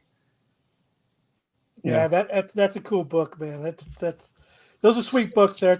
I know you're at work, so you're gonna watch some on replay, man. Congratulations on having some dope ass books. Dope. Cool. All right. Dope is badass. Who would like to go next? Who on the panel wants to go first? I'll go first. Get my weird stuff out of the way. Get what? Stuff nobody really wants to see. Illegal. We're gonna give Sam the treatment. Yeah, here. handsome motherfucker. Make him big. There you go. I got you. Another So I collect manga primarily. I have. Let me go ahead and remove this so we can see Kyle's beautiful face. He is a handsome motherfucker, dude. He is #3 of the handsome renovation team. It's Darth. Actually, no, it's a little bit further down. It's Darth, Matt, Sam, Wait, Six, and then me. And then since nobody knows what Hartman looks like, he has. With the handsome guy. That's the handsome list. Pete's okay. I'm sorry. I don't want to for this show. For this show. I'm just saying. Yes, I would be #1. Sorry. All right. Spy Family is a series I just recently started collecting. There's a funny story about that, actually. Oh shit. They were reading my One Piece books, and they took them into their bedroom, and one of my kids wet the bed, and they didn't tell me that the book got teeth. And I went to go read it, and I was like, nasty, the pages are all stuck together. And I tried to open it, and it was like mildew and mold and stuff. I was like, this is disgusting. It happens. The good thing about manga though is it's not like they're easier to replace. Well, they're not. It cost me $30. They're supposed to be $10. It cost me 3 times the book price or the sticker price. You know what? That's the part of having lovely kids. Next one is this is just one volume Mob Psycho 100 spinoff called Reagan. It follows Mob's mentor, Guys, I'm headed Reagan. out. I'll talk to you later. Later, All right, man. Thank you for your awesome segment. Beep, beep, beep, beep, beep, This beep. one I've had since I was in high school. More than 20 years. This is Dragon Ball Z. Just Overrated. as a Dragon Ball Z. You're out of your comparison. mind. Oh, Just as a comparison of the size, you can see the older one has a much Darth bigger. Lopez has been fired. He is no longer with us. Terminated immediately. But this is the one. This is where Vegeta and Goku face off for the first time on Earth. Show. Nobody cares. And really great scene I wanted to share. Did he go Super Saiyan? Whatever. No. It's way earlier Saiyajin. than that. It's way earlier than that. Dude, that's still the best, dude. It's like The Earth KO bomb. Spirit bomb? Fuck yeah. Dude, that shit was badass. This one right here. Getting ready to launch. The Kamehameha. Yeah. Was that worth anything? Like, Sick. could you sell it? Like, It's worth probably half the original sticker price. It was originally $15, probably worth about $7 right now. You think so? I bet you it's probably worth more. Have you And looked the into condition it? it's in is probably worth about $7. Oh, condition. All right, gotcha.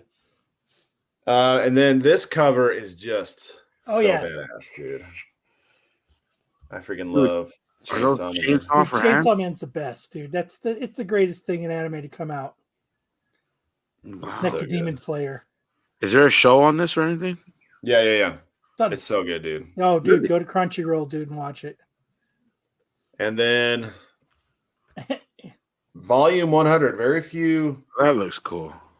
Very few. Overrated. Nobody cares. There's One Piece, Volume 100. Freaking awesome. Anyway, Nice. that's me. Nice. Beautiful. That's it? That was 5. Beautiful. Good job. Oh, dude, I did way more than 5. All right, You here. said 5. I told you I'm in control. What's my most valuable manga? I have some foil. So I should have kept all my magazines, but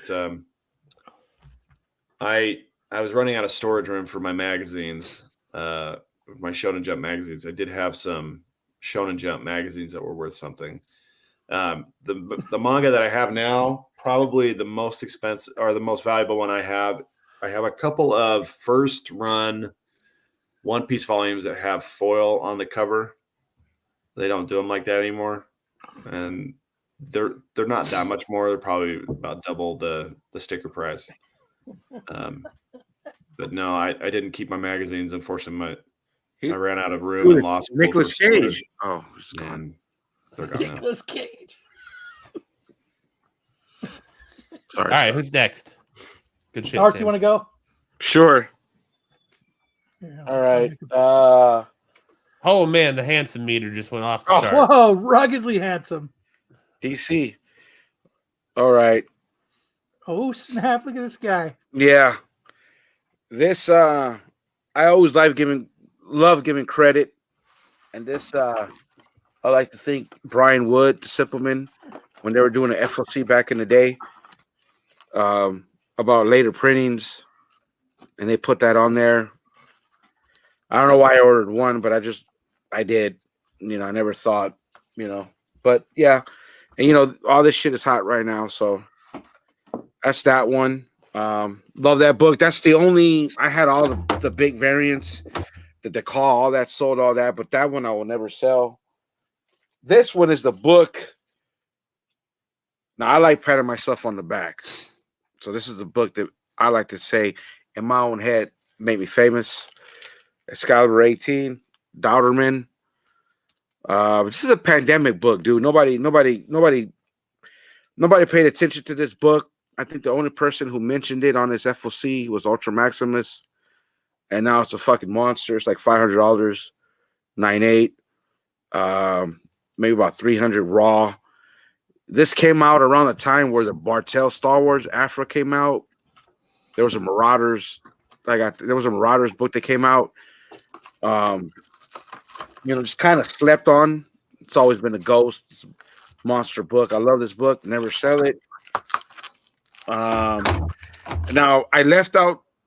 I love Carol Danvers. I left her first appearance off for the Stuff Killing the Children. Now this It's a 9.6, but this book I like to dedicate to Star Wars because this is everything I sold to buy this book. I sold a Star Wars Darth Maul 2 and 3. I sold Darth Vader Volume 1, the full run with reprints, variants, and all that. I sold Darth Vader number 1, the Brooks 1 in 50. I sold Cad Bane Icons variant for it. And Swordmaster. Remember, guys, when Swordmaster was hot?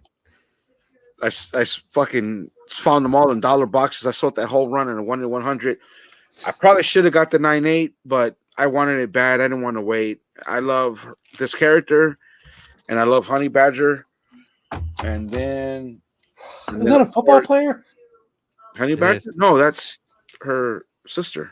I'm just fucking around. And Tyrone Matthew. Yeah, 9.6, guys. I mean, still, this is a CBCS. Nothing wrong with CBCS. No, it's a book I needed to have. It was I needed it, wanted it, didn't want to wait to save up for a 9.8. Sold a lot of books to get it, and I don't regret it. 9.6, nothing wrong with a 9.6. And this is my biggest book, my holy grail. I love it. And this is, of course, Giant Size X-Men 2.0. Now, beautiful story. So I got back into the hobby in 2015. I moved out here to Chicago area in 2015. So 2016, I bought this book, and I went to the shop. They had 2 or 3 of them. One I could not afford, $50 more, and I could have got one where this would have been intact. But because I wanted, back then I wasn't worried about grading, wasn't following a lot of content. I didn't care. I just wanted it. Had a big spine, break in the middle. That's why it's a 2.0. I don't It's that square bound book. I think you see that a lot with that Giant Size X. That's the guy who pressed it. I thought you could press those because of them being square bound. They're like a pain in the dick to press. Right, but this is my baby. This all these books will never go nowhere. They'll be handed down to my boys. Who will then sell them? Huh? Who will then sell them? Hey, Sorry, I'm facing the same thing with my daughter too. I the other day, to sell all my shit. Matt, you got to look. The other day, I'm reading Punisher, Blitz, or whatever it was, and my son is like, "What are you doing?" I'm like, "I'm reading." I'm like, "What are you reading? Comic books?" And I'm like, want to see, Papa? Come on, read. I'm reading it to him. So I'll do my best to get them into it. Maybe it'll stick. Maybe it won't. Right? They can do whatever they want for them when I'm gone. I don't care. And those are my books. And yes, AOA, this is dedicated to Marco and the youngest, brightest mind in Star Wars, Wayseeker. Yep. So all those books for that. Thank you, guys. Matt, you want to go? Sure. I got a shitload of books. I couldn't make me follow Lopez. Makes my wiener feel even smaller here. I know, dude. Now I'm scrambling to find other books because I'm like, fuck. I'll start with this one. This one was the book that was my very first comic. It's the very first comic my dad ever bought me. Not the specific one, because I probably read that one so many times to where it got thrown out. But it's one I had to start off with because it got me into comics, and that would be the Beautiful Spider-Man 375. Shout out to Solo Wookie, who actually hooked me up with a copy of it because it eluded me for a real long time. So a beautiful copy. Solo Wookie sold it to me for like $10. So beautiful book there. The one that I'll keep in my collection because it's nice to say, the first comic book that you ever read that got you into comics, you own. I still have mine. I bought it off the newsstand, off the spinner rack from a Circle K. Nice. I've got Comic Zero. This Invincible #1 reprint. It is the Tyler Kirkham Whatnot signed by Tyler. I got it signed by Tyler Kirkham at San Diego Comic-Con. Only I show this book just because it's got Absolute Geek Podcast listed in it. So it's just dope to have something that I helped create and still run to this day listed forever in a comic book, and that I own it, and it's signed by the cover artist. So that's just something that's kind of cool to me and special, and something I'll never sell for that reason. I'm not out there like some of these other people chasing big money for this book. This book is going to stay. with me for forever for that reason. Which please check out Matt's podcast on Fridays. Yeah. Awesome. Kyle bailed, it looks like. Right when I was going to tell a good story. So then I got this right here, Spider-Man. Yeah. It's 601. It's J. Scott Campbell cover. I got this. I pulled this just because of the story behind it. Kyle and I got to meet J. Scott Campbell at San Diego Comic-Con. I think I've told this story before. And I wanted him to sign the book. He signed it right here. And he wanted to put this fucking sticker on it. He was giving out the COAs. And his handler was like, "Well, we put the sticker right next to the signature." I said, "I don't want your sticker in my fucking book." He's like, "Well, we put it right next to the signature." I was like, "No, you're not gonna fucking do that." And J. Scott Campbell kind of overheard, and he's like, "What's going on?" I was like, "Well, I want your signature, and I want it authenticated, but I don't want it on my fucking book." He's like, "Well, I'll hook you up, then I'll just sign." So he was generous enough to just sign the back of the board also. And there's his certificate of authenticity. So I got 2 signatures for the price of 1 on that one. He was actually super cool about it and like He was a really nice guy about it. Unlike his dickhead handler. Yeah, and the next one I got was another time I went to a con with Kyle. Spider-Man, Ultimate Spider-Man 160, The Death of Spider-Man. I love this cover. I did go full Kyle. But so it's signed by Bagley and also Brian Michael Bendis. Kyle and I took a day trip from Arizona to LA to go to WonderCon. And as we're standing in line waiting for Bendis and WonderCon, it was super chill. He was like, "I'm not going to make you guys come to me. I'm coming to you." So he came through the line and he's signing our books. And then just the guy in front of Kyle and I had a stack of books. And the guy was like, "Who should I make these out to? eBay?" So my friend, he said, "Should I make this out to my friend eBay?" My friend eBay. So it's just super chill and cool that What year was that? That he did that. Oh God, what year? It was the year that Rebirth was coming out because we got to sit on the Rebirth. We were in the Rebirth panel. I was already here. Okay. So, Amazing Spider-Man 50, just because it's one of my favorite Spider-Man books that I own. Threw that in there. I got way more than 5 here, and I'm realizing now. This Quick Stop Comics. Yeah, Simba. This Quick Stop comic book right here. That is a Jay and Silent Bob Secret Stash. I used to love that show, man. So what it is actually, some people might know this. My wife and I were actually married by Kevin Smith. So after he married us and signed our marriage license, he sent us this book signed by him. That's why it says "Congratulations, Aaron and Matt." So that's a book that's cool that his name is on your marriage certificate. Right. And then another good one here. Beautiful, Amazing Spider-Man 300 8.0, signed by McFarlane. This is another tribute to Kyle. I was searching for this book forever. This book is like up until recently the 129. This is the one that's eluded me for a long time. So much so that Kyle printed off a fucking full copy of it on his printer at home or at work, put it in a bag and board and gave it to me. And I tried to find it. I couldn't. I know I still have it somewhere. I couldn't find it, but yeah, he was like, "Here, I got you a copy of ASM 300," and handed it to me. And I opened it. It's just fucking individual pages that he had printed off. I had downloaded. I had like off like Pirate Bay or something. I got like the whole collection of Spider-Man. That's what I did. I sat to print it off each page, and I put it in a book, and then I trimmed it, and I put it in a bag and board and everything. So when he was selling stuff to do his Volkswagen, I jumped at the chance to buy this off of him. And that is also a book that'll never leave my collection. Yeah, I know I gave it to you for fucking killer price. Too. I'm working on one. My son wrote mines. Then I got this ASM 121, Death of Gwen Stacy. This was always my go-to most wanted Spider-Man book. I finally bought it. I ended up getting a grade later. It is signed by Stan Lee. I picked this one because this is the last time Stan Lee came to Arizona, and I stood in line. Kyle and I stood in line forever, only for Todd McFarlane to come up and take Stan Lee away for like an hour and a half after we had been standing there all day. That was the exact reason why I was going to show this off, was for that exact same story. Yeah, and it's so bad. This was when Stan's health was declined so bad that his handler actually picked his hand up and placed it on the book so he could sign it. Because usually it's not signed right here. It's signed in the middle. So that's why it's signed right there, because his handler actually like slid the book in and dropped it. And that's where Stan signed it. Thanks, Joe. And then shout out to Ish on this one. I have to show this one just for, so it's ASM 122, the Green Goblin. So there, the story behind this one is I was told that the person who sold this book to me was the best grader, just off the eye, could grade any book he wanted.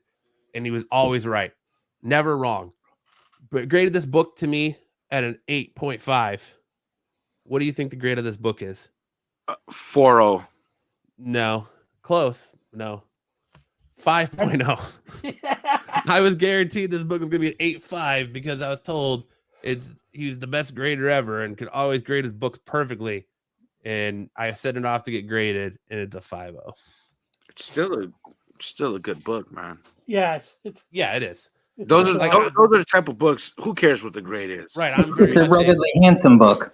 I would agree. No grade is better, or low grade is better than no grade. Right. Matt said, "I don't care if you have to pick his damn hand up and place it on the book." It was sad because sign it. I had we had stood in line at Phoenix Comic Con, which is now like Fan Fusion, and they were doing that. And then later that year, we went to San Diego. I think it was maybe the next year we went to San Diego Comic Con, and I got that same 121 signed, and they were doing the same thing. I felt so bad. They were just picking up. His hand was dropping, and I was like, I almost didn't want him to sign my book because I was like, I felt so bad that like I felt like this poor old man, dude. He's fucking sitting there and like they're dropping his hand on the book so he could like sign it just because like it didn't like when he was at San Diego. I don't even think he knew he was at San Diego Comic Con. That's how sad it was. Like I felt bad. And then the book, these are just the facsimiles, but the book I really want in my collection, but haven't been able to afford yet because goddamn $2,000 plus is a lot of money for some comic book paper. But for a fucking comic book? Yeah. So I'll stick to facsimiles for right now until I can acquire one. That's my problem though, is like I'm a collector. I agree. I say I'm going to sell my stuff to move up and buy new, sell my stuff to fund my hobby, but I can't, man. I can't bring myself to do it. I'm always Matt like, and I talk about it like every 2 weeks. yeah, All I'm going to sell my books. Yeah, I'm going to do it. And I we're just going to can't sell pull that books trigger, so we can man. buy big. And then it just, I start going through them and I'm just like, like, is that it? Edge of Spider-Verse 2 books. is the book that yeah. I got that is just like 100% FOMO for me because I'm like, well, what if this book just becomes a monster later on down the road more than it already is? And it's like, fuck. But I got lucky with Edge of Spider-Verse 2 is at Drawn to Comics when I had my box there. I just described Spider-Man, so he started throwing the Edge of Spider-Verses in there. So like he would just throw books in there that he thought I would like. So I paid cover price for Edge of Spider-Verse 2 just because he threw it in my box and I just happened to be reading it. So, which I got a cool story behind that one as well. I might show that one again. I think I've showed it before, but I'll show it again. Is that it, Matt? that's it. That's all I got. Nice books, man. Nice books. Hartman, do you want to go? Yes, I don't know what books these are, but this one is one of my favorites. Fucking love this cover. Chun-Li. Oh yeah, you love the dress. Street Fighter I books. love that cover. That Street Fighter books. Street Fighter is my favorite game, so of course I got the Nicki Minaj homage. Here's a Harley Quinn cover. Thought that was pretty dope. I don't know who the artist is. And I got this nice Dr. Doom cover. I think it's like a 1 in 50 or something like that. And then I've got this. This one is my first. I think it's a 1 in 1,000. I wasn't sure. I had a couple of them, and I was going around asking. That's how I found all you guys. Is trying to find information on this book. And then let me see. And then I know I've got more than 5 here, but this is my first actual Spawn book I've ever owned. That's a cool cover. Yeah, I got that from a Those friend at gunslinger GameStop. books, man. Like McFarlane was killing it for a while with them gunslinger books. There's a lot of cool covers with them. And this is the only one I think I've opened was this swimsuit edition of Street Fighter. I I have sent that you a book couple too. Street Fighter books, didn't I? Yeah, you did. Right, And then BK. I got like 10 of these.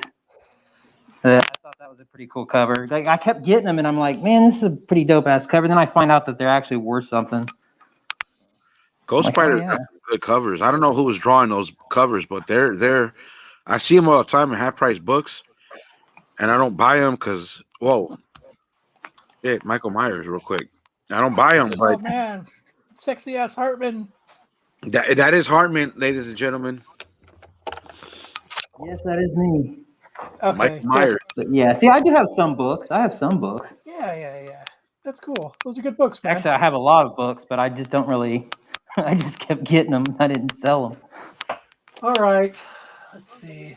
Look at that stack. I know, dude. I love it. I got I love some it. over here too. I love it, man. I love. I'm Steve gonna start with this one. Yeah, I got So this one. That. I've told the story before, but the guy who I got it off of eBay, I got it for like $50. Fucking Hartman. The guy said, please, I hope this stays in your personal collection. And it was like a note that he sent me, and I'm allowed outside. I was like, yeah, it's totally going to stay in my collection forever. So when I went to get Todd McFarlane to sign it, he had a toy store. Baby. He had a toy store by my house. I was like at Westgate, where the Cardinal Stadium is. I live a couple miles from there. I stood in line for 14 hours. I was like fourth in line. And I met the people that were ahead of me. I still talk to today. I'm friends with them today. It's pretty cool. And then like same thing, Stanley, that you heard that story. I was standing with Matt. And then down here, I got David Michelin to sign it. And I was like, I had him sign it, and I had the CBCS witness with me. And I was like the first person there for the day. And I was like, hey, can you sign this? And he's like, yeah. He's like, are you getting graded? And he fucking flipped the fuck out and was like, I'm not honoring any. He had just signed it. I'm not honoring any signature that I do. If there's a witness here, and and so since he said that, the CBCS witness had to write. It had to be a verified signature. I love that book because he said he wasn't going to do any signatures that were going to get graded.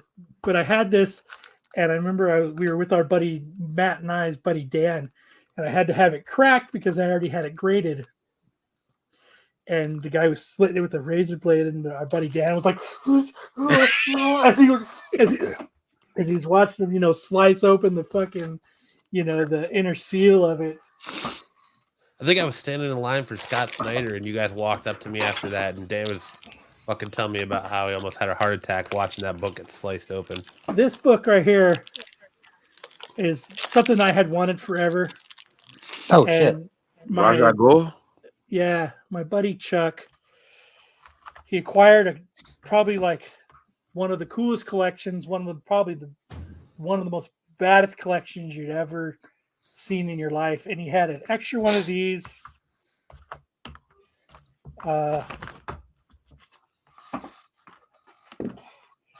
He had an extra one of these, an extra one of these, and an extra one of these. Is that at 129? Yeah. So he just said, here, man, you can have these. So he actually gave me these two. We don't want to talk about regrets, but 129.70 purple label. And then he also sold me these for like next to nothing. This one still has the stamp in it, the tattoos. This is like the collection of collections, man. It was crazy seeing it with my own two eyes. 129. This one I found in a collection of Jesse James. I found the Rob Zombie freak shows, And this is a J. Scott Campbell cover for number 1. So I had J. Scott Campbell sign it, but Jesse Colin. sold these to me for like, I don't know, like $15. Don't look now, but there's someone in your house. Yeah, there's an You're arm. getting So I got those.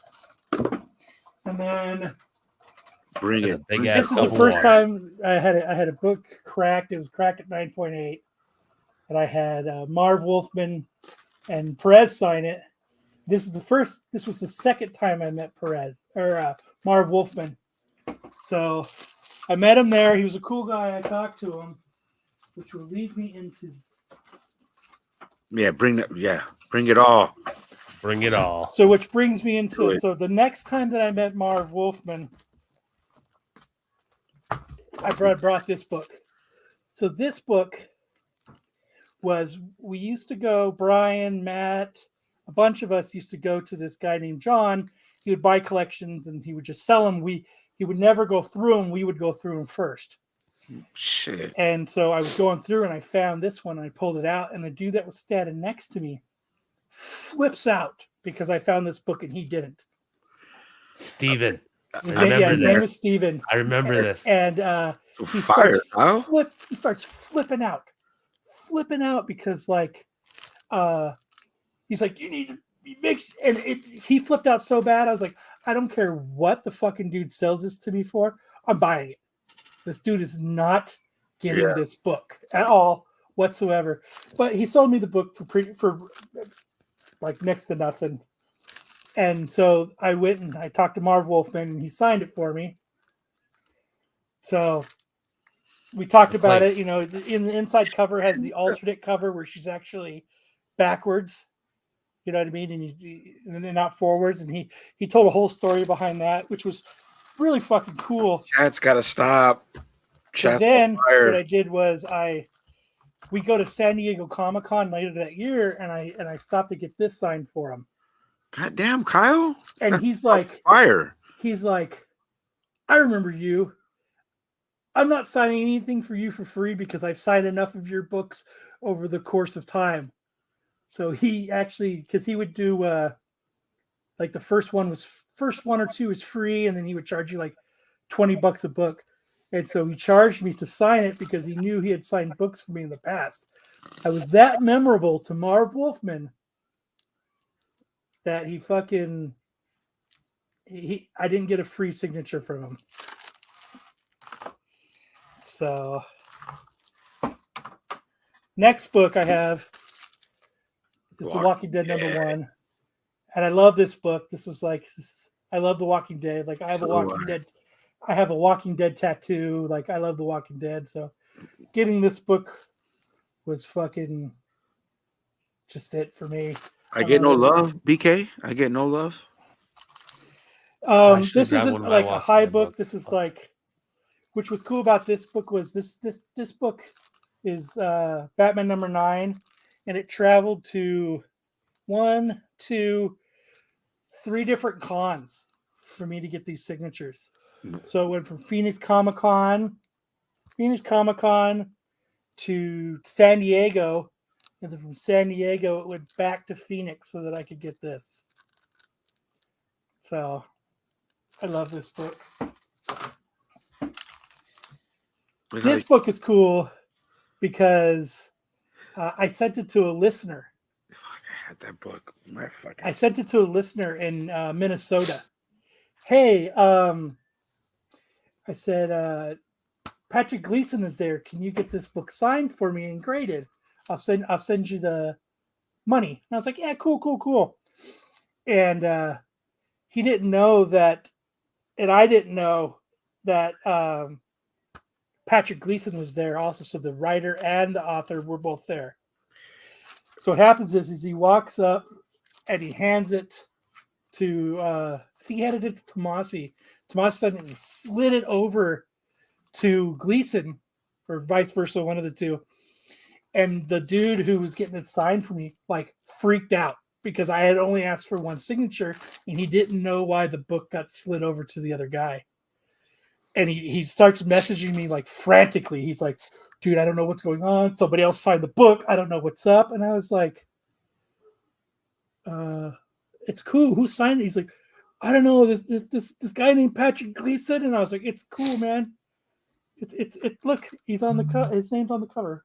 He's like, oh, That's a nice. Is there a second print to that book? There is, right? I don't think so. No. It's kind of like your chick banging a famous person. And the right? same thing with this book is this one signed by Kirkman, Moore, and Adlar. Did it with the 3 different cons to get these signed. So like, it's just, I think it's just cool when, I go across a bunch of cons to get shit signed. Yeah, bring the whole stack, bro. Can give Bring you the whole stack. This one is the Tigerverse binge bar exclusive. So if Whoa. Jesse James, he does a show on YouTube, and what he did for me was, this is the Kyle Stinson variant 1 of 1. So I have my own variant comic. Nice. So down here, Oh my god. it says my name, and then on the label, it says the Kyle Stinson 1 of 1. So it was like a bucket list to have my, you know what I mean? Like, I have a variant of me, for me, that's in CBCS census. You know what I mean? It's a 1 of 1. I like a matte variant myself. I say that respectfully. Kyle is the guy you want to go to Comic Cons with, man. Because when you're in line with him, apparently so. when you're in line with him for shit to get signed, the Apparently so. best Dude. shit happens. Bringing out fire, and not to mention that fucking first Harley Quinn in the back. Look at that, just sitting there. Yeah, Kyle's got fire books, man. Yeah. So what I like to do when I go to cons too is I like to make, and I've told the story, so I'll start with this one first. This is my To Kyle, your friend, Bob Reifeld, live and in person. Oh man, off the And racks. I've told this story before, so I don't have to tell it again. But this is where he got pissed at me. But this is the actual book. Yeah. And then for Phil Noto, To Kyle, your friend Phil Noto. That's nice, dude. And then one of the times I was a dumbass. This is Teenage Mutant Ninja Turtles #1. Whoa. 5th print. To Kyle, Kevin Eastman. So that's a really good book to not have your name on, but oh well. And this is another book that I stood in line for like I stood in line for hours and hours and hours. And this is the Insane Clown Posse #1. The first Insane issue. So the front I have by Shaggy 2 Dope and Violent J. I stood in line for like, I don't know, probably like 9 hours to sign. And then in the back, I have it signed by Twisted. So Jamie Madrox and the Monoxide Child. And funny story is when I got this signed, I was with a girlfriend of mine at the time. She was standing there with me, and they would turn, they're like, hey, what's up? What are you doing tonight? What are you doing? She's like, I'm with him. And they're like, no, you're not. There's no way. No, you're not. And she's like, yeah, I'm with him. And they're like, no, you're not. No fucking way. And then finally she's like, yeah.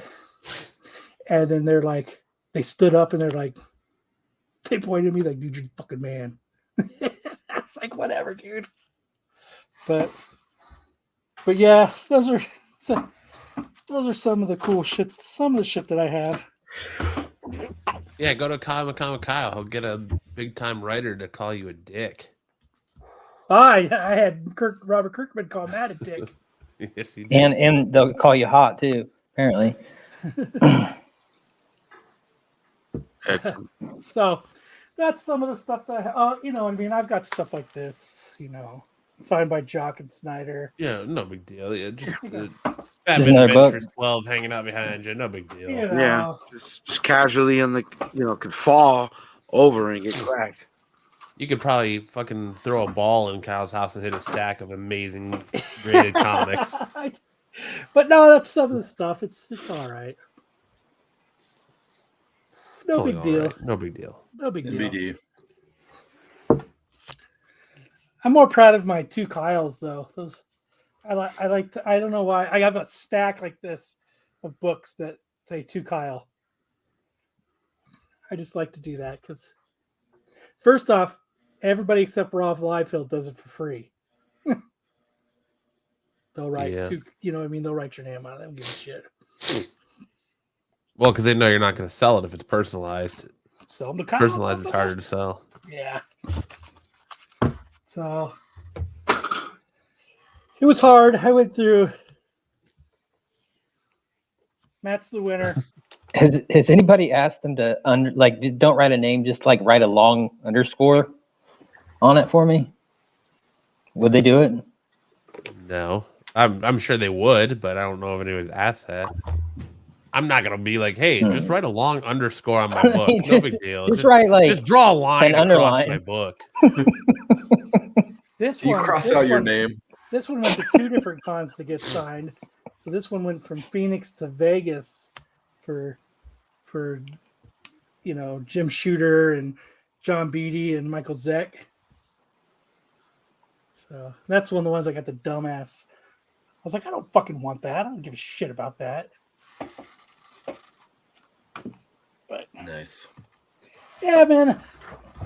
That's the fun of collecting, man. It's everything's got cool stories behind it. Like a lot of stuff's got cool stories for it. Not mine. Just kind of got them. Got him. Just went to udon.com and ooh. All right. Well, I know Sam said he's got a dip, so why don't we get into anime real quick? Let Sam do his segment so he can bounce out. Sound good? Because he's got to go shoot some cocaine with a bear or something like that. I don't know. That's right.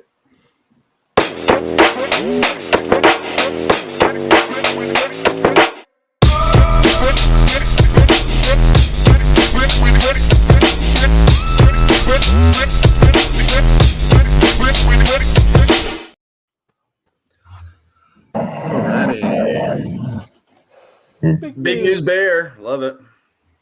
All right. So everyone take a look at your new Professor Oak. This is Professor Freed and Captain Pikachu coming to the new Pokemon series after Ash Ketchum and his Pikachu are retired. What? So it's a different Pikachu? They all look alike. This is going to be the Professor's sidekick rather than the main. There's 2 main characters. This is going to be the Professor's sidekick. So I got a shitload of Pikachus in Pokemon Go. Are we going to be able to tell them apart from the old? They just put a hat on them. Well, this one has a hat, and he says Pikachu. So Pikachu, Pika. So there you go. I think you're taking a shot at us Americans looking all alike. This is like big anime news this week. Okay. Demon Slayer season 3. All right, anime to look forward to this April. I put this one in here for you, Hartman. Birdie Wing season 2 is landing in April. Catch it simulcast on Crunchyroll. She's living, right? Crunchyroll. The blonde, I'm assuming. She's living. Lesbian.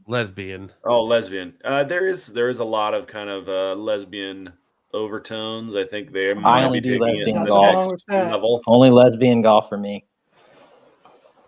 So I'm then good. you got Demon Slayer season 3, the Swordsmith Village arc, which is going to be incredible.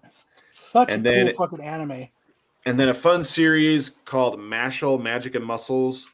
It's if I say the premise, it's going to sound a lot like Black Clover. But it's basically One Punch Man goes to Hogwarts is basically what it is. Nice. The main character has no magic abilities, but he's super duper strong. And so he battles all these magicians who have magic, and he just uses his insane strength.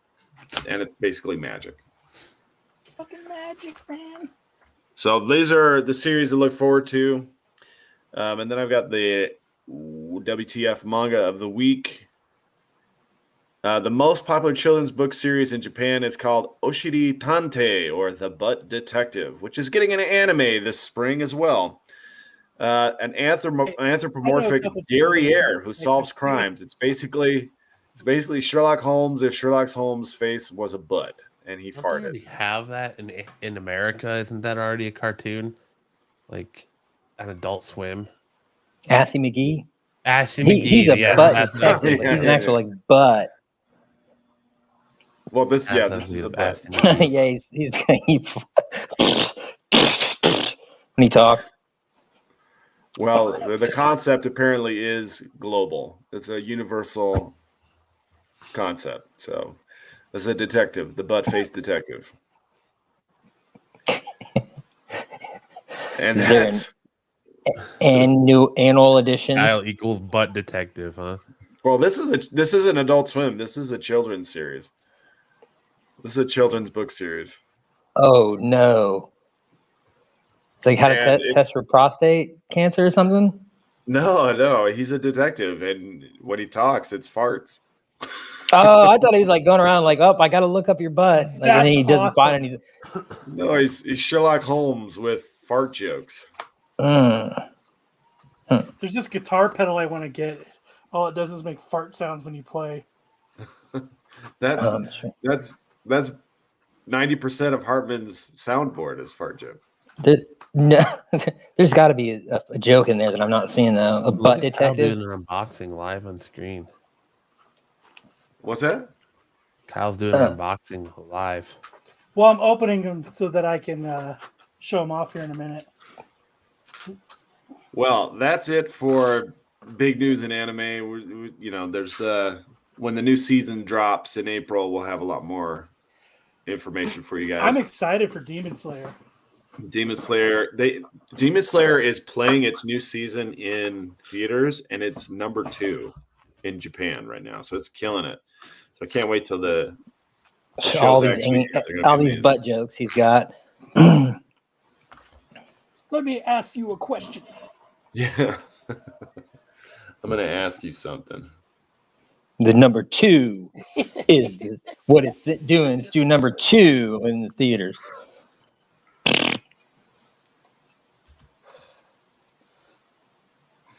That's the comment of the night, though. Butt detective. Well, thank you, Sam. That's awesome. You made me very excited for Demon Slayer. Demon Slayer, Birdie Wing 2. Hartman, you and me, man. Boop. We're gonna watch that. It's me touching the screen. It's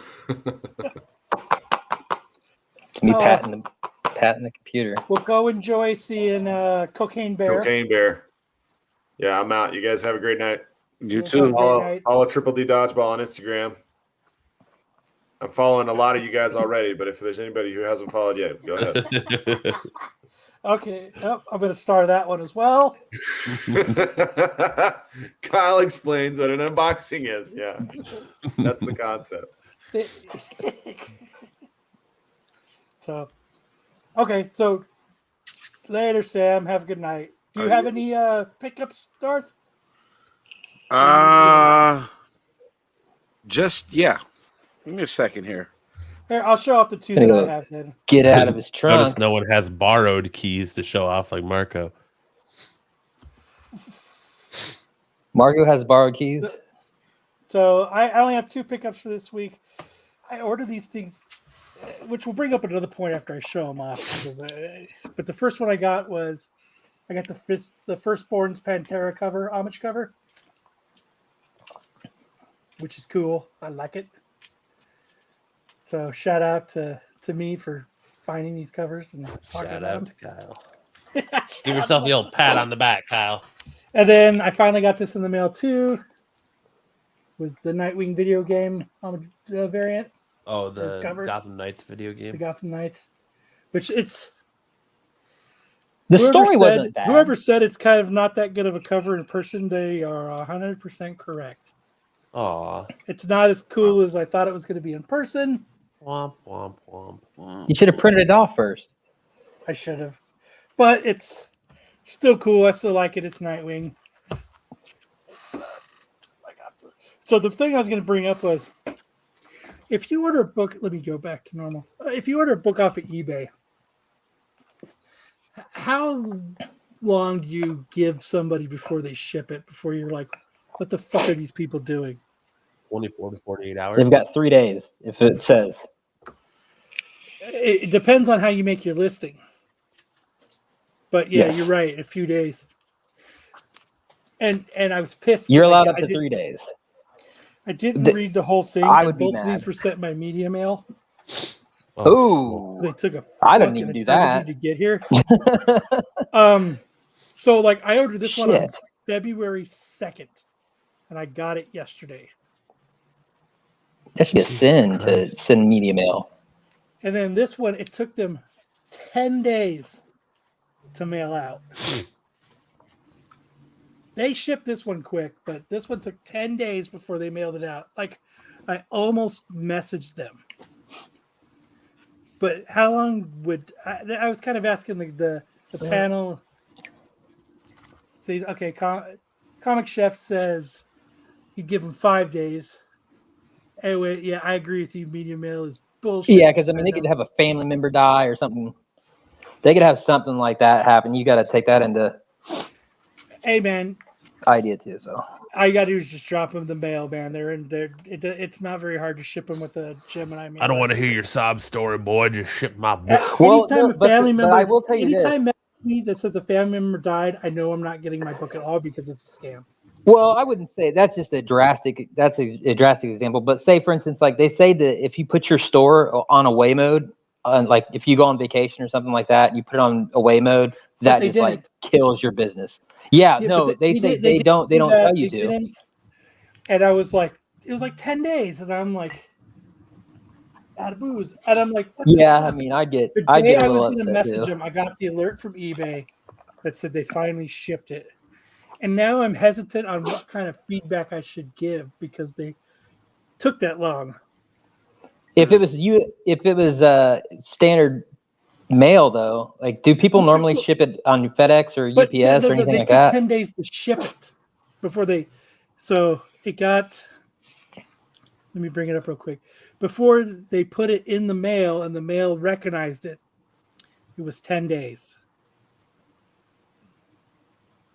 Okay. That's tough. I mean, like, yeah, I'm not someone that's like a dick, but like, let's see. So I bought Saturday, it. Sunday, and Monday the mail didn't run because of the was that during a holiday by chance? When was that 3-day weekend? I bet I bought it February 8th. Oh, that was like last week. That was a few weeks ago. So let's see, track package. Let me go back to this. And when did you get it? I bought it the 8th. On the 10th, they provided a tracking number, and it didn't get shipped until the 17th. Okay, yeah, and then that's a 3-day weekend for the mail because we didn't get mail for 3 days. It was like, what the hell is going on? But I bought it on the 8th, so let me see. February 8th was a Wednesday. That's kind of hey, I'm bound up.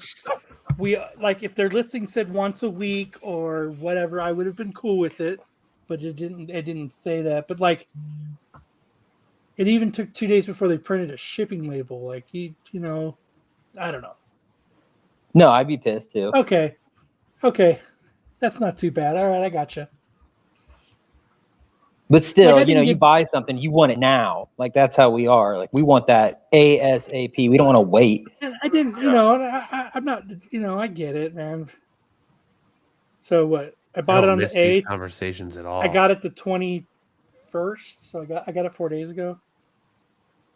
I mean, I guess it's not that bad, but just I don't know. It just took a long time. I did next day shipping the other day, and they didn't ship it until like 2 days later. So the pissed. Dark Knights one. That's the tomorrow. Cover.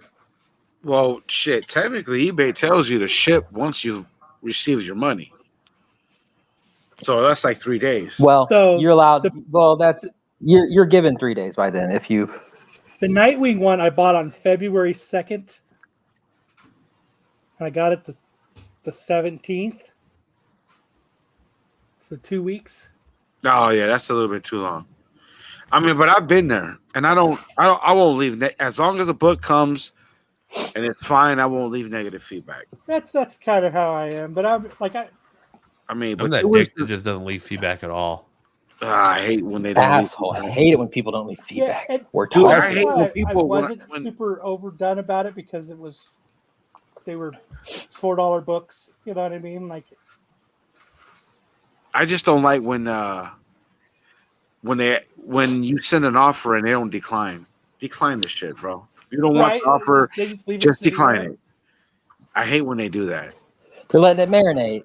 There's a way to think maybe they might change their mind or something might happen that they need the money. Nah, they're insulting you. They're letting you know that you think your offer was so stupid that they're not even going to give it the right attention. See, right, but if you're no, I'm saying, but if you're watching a $400, $200, $300 book, and you get like a $30 off, and you just sit there and let it marinate. No, dude, you don't want to pay $30 less, then decline it. Why are you watching it anyway? If you're not gonna, why are you window shopping? But then I shouldn't say that because I window shop all the time. But if people send me an offer, I instantly. I mean, but wouldn't that be a little icon refuse. at the top of their screen saying they have a message reminder? No, like if they pop up on my phone. Like, yeah, I decline the offer immediately.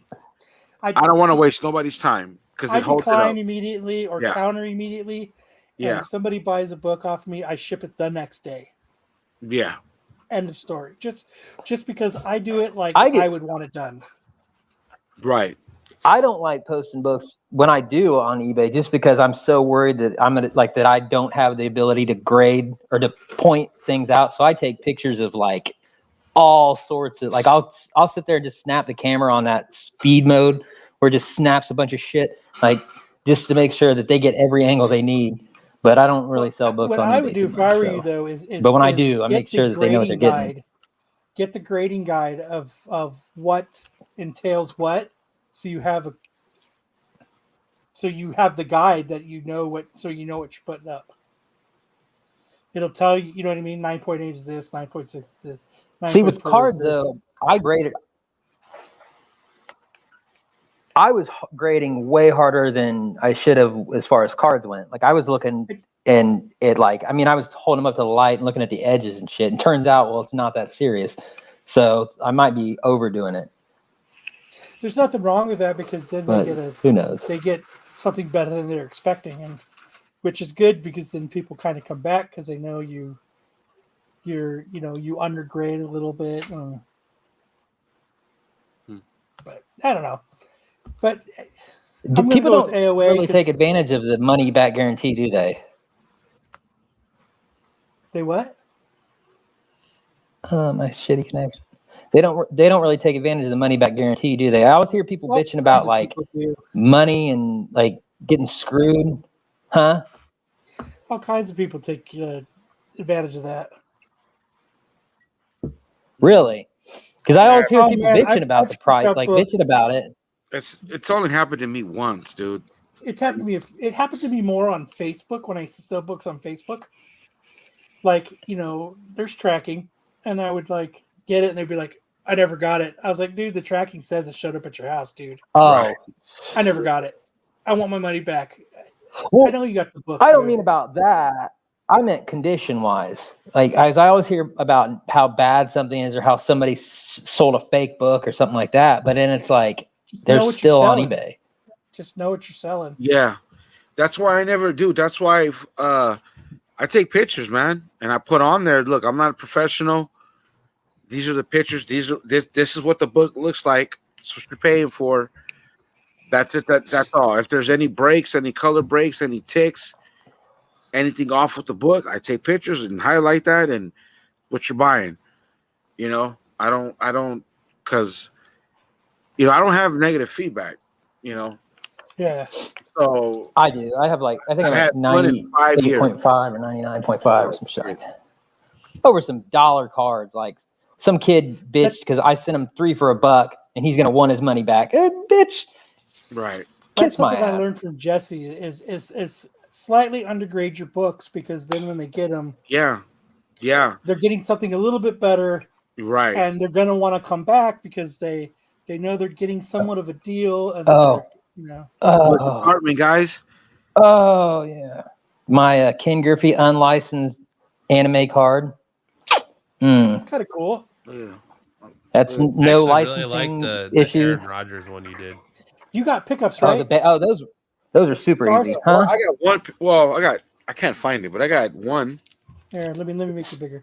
They thought those legitimately cards thought were Oh, so. real. dude, is that the Virgin? Oh, Yeah. dude, you lucky fucker. Yeah. I was looking because like I think like Long Short posted one. He sold for like $180. Of this?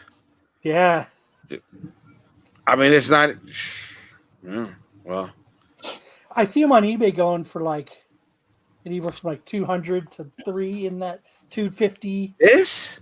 Yeah. No Oh, no, way. no, not that one. The other one, the one before it, the Art Germ. My Oh, bad. wow. That's the that Brooks one. Oh, That's the Brooks. that No, one's that's the Brooks one. that one's on its way to CGC. Well, actually, He's got to if go change his pants. Sorry about that. The Brooks one. Sorry. right, that's going to The CGC. Art Germ. The Art Germ one is what I was talking about. Yeah. I mean, I my presser's half Sorry, price. everybody. Crook. You guys don't know I'm Legendary Hunter presser, best presser east of the Mississippi. You can look him up on Instagram, or I'll plug you. He told me he didn't even need to be pressed. Nice. That Art Germ. Yeah, no, this one, bro, it's actually a little bit under. Well, it's fair. It's a little bit above ratio, but and the Thor, the Dowderman. I know somebody said the Dowderman is dead, but nah. Dowderman books are all of a sudden are I would say got a little heat, a little fire to them. Not all of them, some. The Thor, the Thor book I bought just because my LCS gave a good deal. It was only $30 with all the covers. I just want all the Dowderman, all ages, whatever you want to call them, book. Well, that's a perfect segue into our best and worst covers of the week. As topic. we do that, I want to give a shout out to Phil Lee from Vintage Choice and Comics. Cool ass dude. I tried to get him to come on the show to show off some of his shit, but he's got a Instagram show coming up soon. I'm trying to get him on to talk about it. He's got some fire books. I was talking to him. Star Wars guy. I was talking to him yesterday. Phil Lee's a cool ass dude. If you don't follow him on Instagram, follow him on Instagram. So I'm trying to get him to come on the show and start hanging out with us. So be prepared. Be prepared.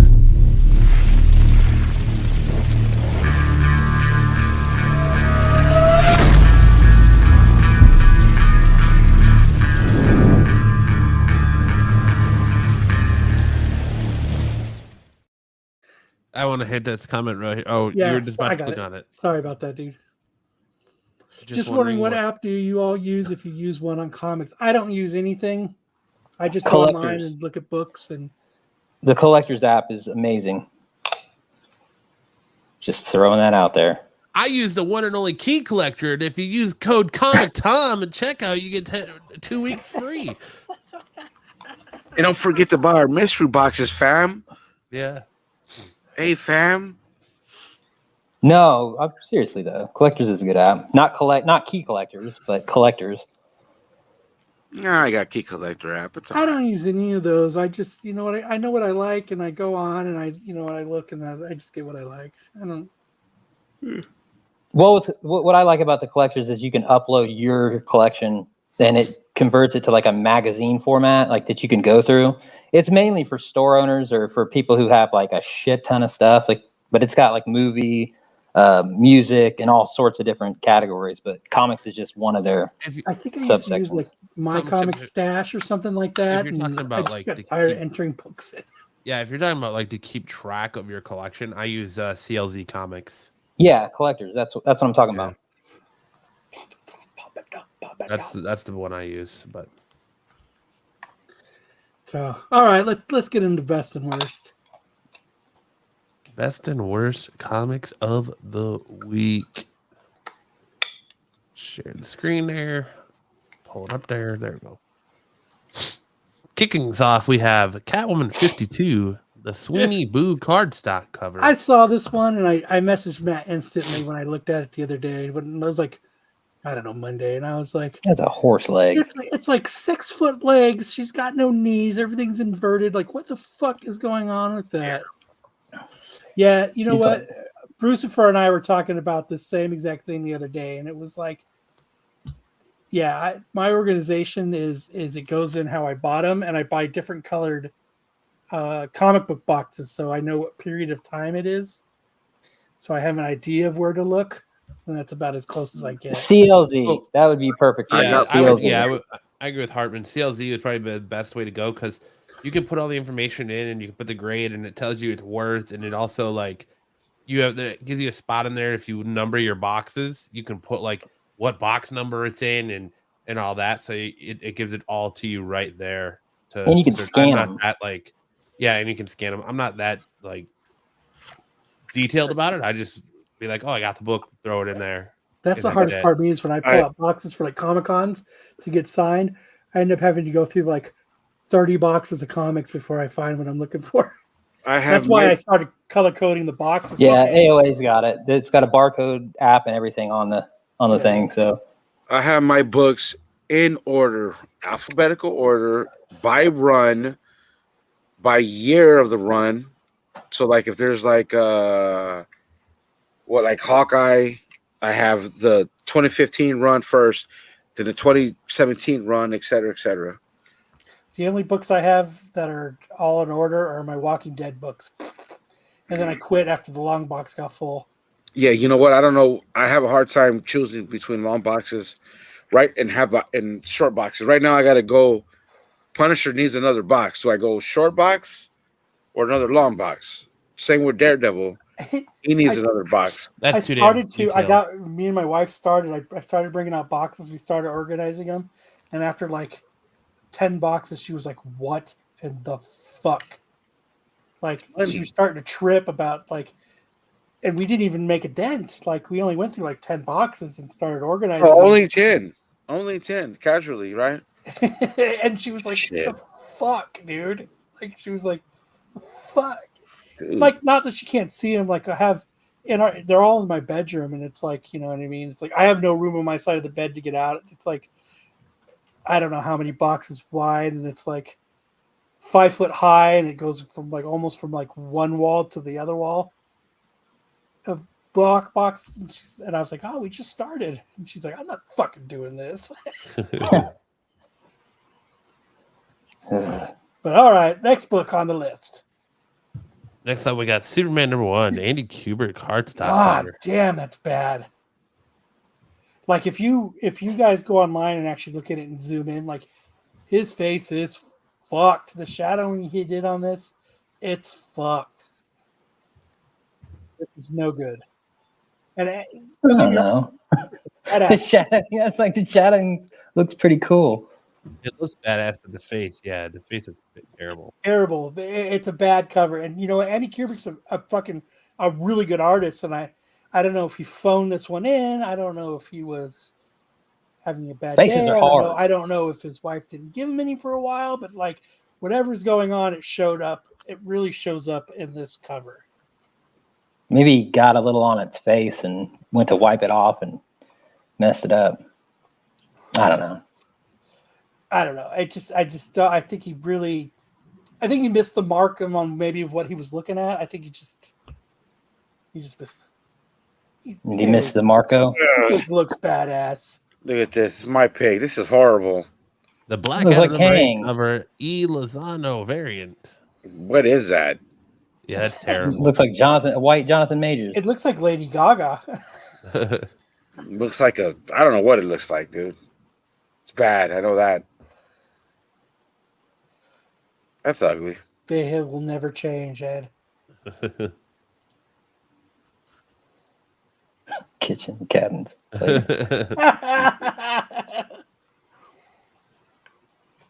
gonna start doing that. Thanks for the idea. Yeah, that one. Yeah, right there. Yeah. Those sideburns.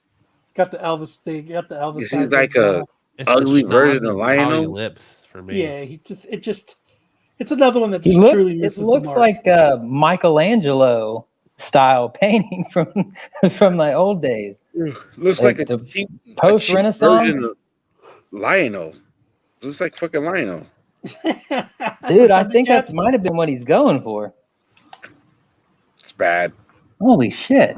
Yeah, That's how the I Rock just sees noticed that. himself when he looks in the mirror. Nah, for real. Like that That's looks how like he a poses Renaissance when he gets out of painting. the shower. Darkwing Duck number 2, 200 copy, Linrix Virgin cover. That's just a badly drawn cover, in my opinion. That's cheap. That's Yeah, like, just because there's so many good Darkwing Duck covers, there's so many that are so well drawn. That Man, that doesn't look like Darkwing. yeah, it just yeah, you're right. You're right, Harvin. Then we got going into our best covers of the week. We got Dude. Superman number 1, the Alexander Lozano cardstock cover. How fucking cool is that cover? That's fucking, dude. I didn't see this. This is Dude, like I mean, it looks like the plastic, everything that he did about this. I think he fucking nailed it. Yeah, that looks It good. looks really good. It's fucking cool as fuck, man. It's a cover that I'm like, I'm not a huge Superman guy, but you know what? Looks almost like a photo. Superman 1 now. Like I want to see what the fuck. I was hoping that this cover has something to do with the book because now I'm curious. Like I'm having a hard time if those are eyeballs or suckers.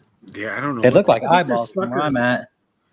And then it's a Superman book, so you know when you read it, it's Yeah, I did exactly. Yeah, that's the fucking thing about it. But if that was a horror book, dude, I'm all in. Yeah, I mean, Makes like you think even the face Dexter. in the back, everything. Like, I mean, like that is fucking. That's fire. It is fire. Next we got Batman One Bad Day Clayface number 1 cover B. That's dope. Lee variant. That's dope, dude. What do you like that one about? I mean, just all of it, dude. The whole thing. Batman, Clayface. I mean, punching him in the fucking mouth. It's cool. Right? You're getting mouth punched, bitch. So that's Jay Lee, right? That dude's got some good shit, man. Oh yeah, dude. He's a cool dude. Yeah, it's simple but nice. Not That super nice Clayface guy. almost reminds me of Capullo's Yeah. style a little bit. Looks like the Freddy Krueger from Nightmare on Elm I think Street. that Venom. Comes out of the basement or whatever he's coming out of. Remember when he's eating Nancy? Yep. Yeah. Homegirl? Yeah. Now, have you ever met Jay Lee in person? Super nice guy. Really quiet, but super nice guy. He's a cool dude to if you don't have a book signed by him and he's coming to your local con, it's totally worth like talking to him and chatting with him. He's a very nice guy. Next one, we got Darkwing Duck, the 10 Afano black and white cover. I love this cover.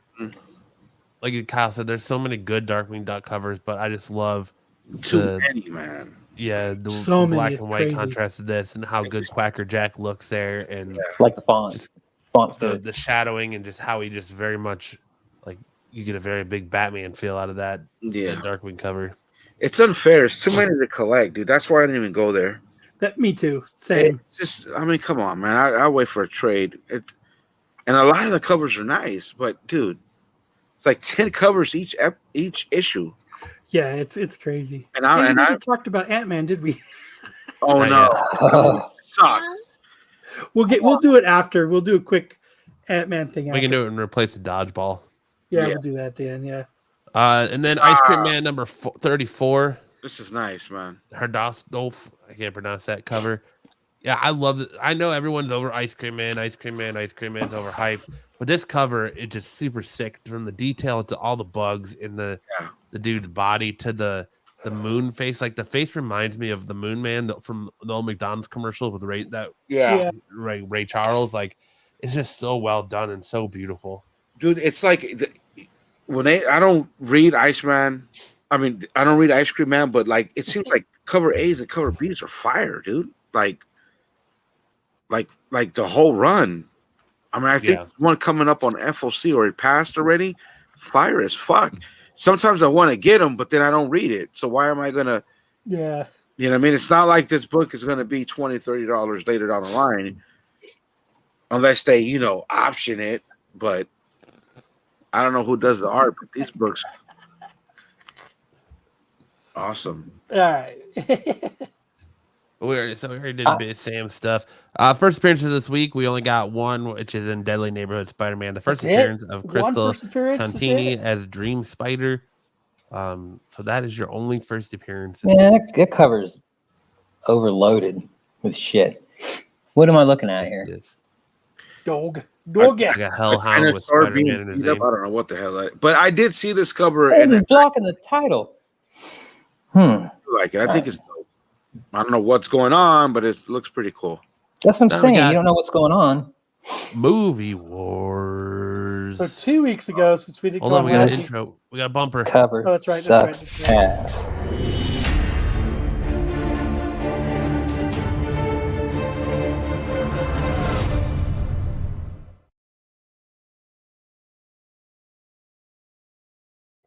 Bumper it. Movie Wars. So 2 weeks ago, I had. Can't even remember. It was 2 weeks ago. Oh yeah, I had Ace Ventura versus 40-Year-Old Virgin, I got 40-year-old. and Ace Ventura killed it. No, it was the other guys. Those You the messed- other. I fucked up. Yeah. I fucked up. So this week, yes, the other guys lost by a lot. Man, that other guy is funny though. It's funny as hell. And then so this week I'm doing Ace Ventura versus Deadpool. Man, I don't even know if that's really fair. Yeah. Yes, dude. I don't know. I mean, They're I comedies. can't believe Ace I'd Ventura say beat if- the other guys. I'd say if Ace Ventura beats Deadpool, we retire and put it in like a yeah, Dude, I just down watched- the road. dude. Just just you watched guys other guys- reminiscing on the other guys. I thought it was funnier than Ace Ventura. Dude, I watched the other guys again the other night, dude. Well, the part where Will Ferrell freaks out at Mark Wahlberg in the office. You think you're a big boy? You put your big boy pants on? Like that's amazing. It's so much better. I like than- the argument scene in the funeral where they're all, "What are you guys doing?" Like Michael Because Keaton Ace comes in Ventura, there. dude, I just remember like Dan Marino, and I love Sean Young, that actress. What's his name? James Woods ruined her, but I think there's more memorable moments in the other guys than Ace Ventura. And Ace Ventura, No. Prick. I There's- had 50, I- 50 grand on that game. it's a tough one. The only thing that I really This get Jim Carrey's hottest recall movie. from this movie is alrighty then. Yeah. Races out Finkel and Alright. he's talking with his butt. May I ask you The a question? UPS package delivery, like when he's kicking the package down, and I mean that shit, right? That's Look, first coming. that His was- rewind.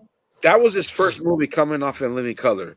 So Yeah. it was almost like watching him on In Living Color. You know what I mean? Like he's He probably should be a got Fire better Marshal Bill movies than movie. this.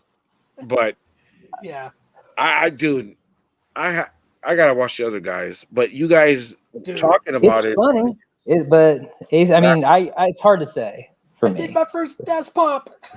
Yeah, he Dude, gives him that toy gun. They always come back with no shoes on. Just, I'm a peacock, you gotta let me fly. And then fucking was right Walker here. Roundhouse is the fucking water cooler and runs out. This Always shit's steal funny. their He shoes. just call himself a peacock. Sean Young, dude. And I'm gonna let you know, peacocks don't fly. Yeah. This is funny. The little river band. So I'll send these LRB. out to Pete so that you guys can vote on them this week, and hopefully, The LRB. hopefully Deadpool beats Ace Ventura because Yeah. I can't believe Ace Ventura has actually been on as long as it has. Right.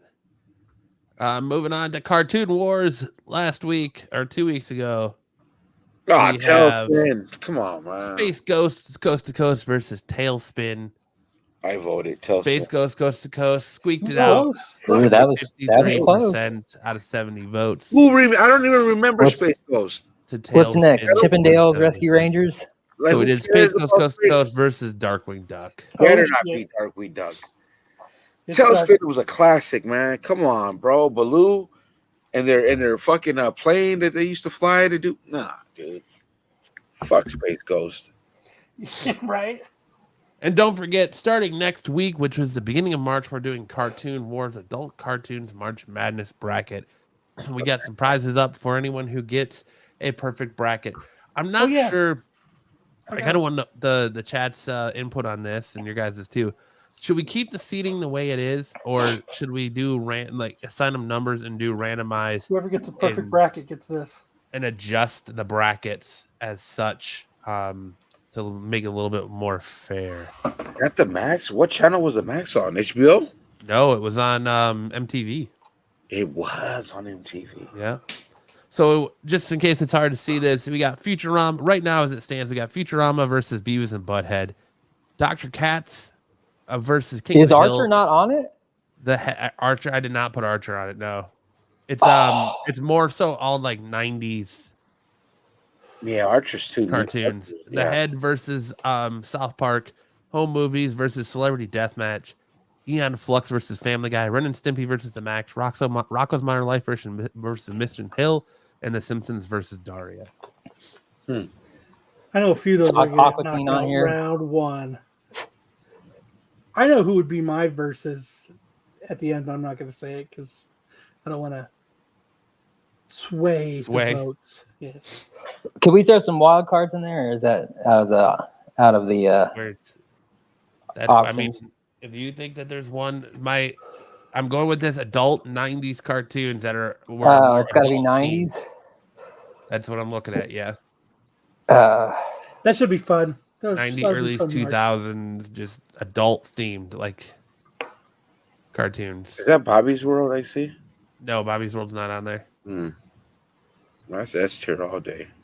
Well, cartoons wise, but not like adult themed. How are you going to do this? Are we going to do a chat vote? Are you going to put them up on the community page to vote so we know who went? Or how are we doing this? We're gonna do it.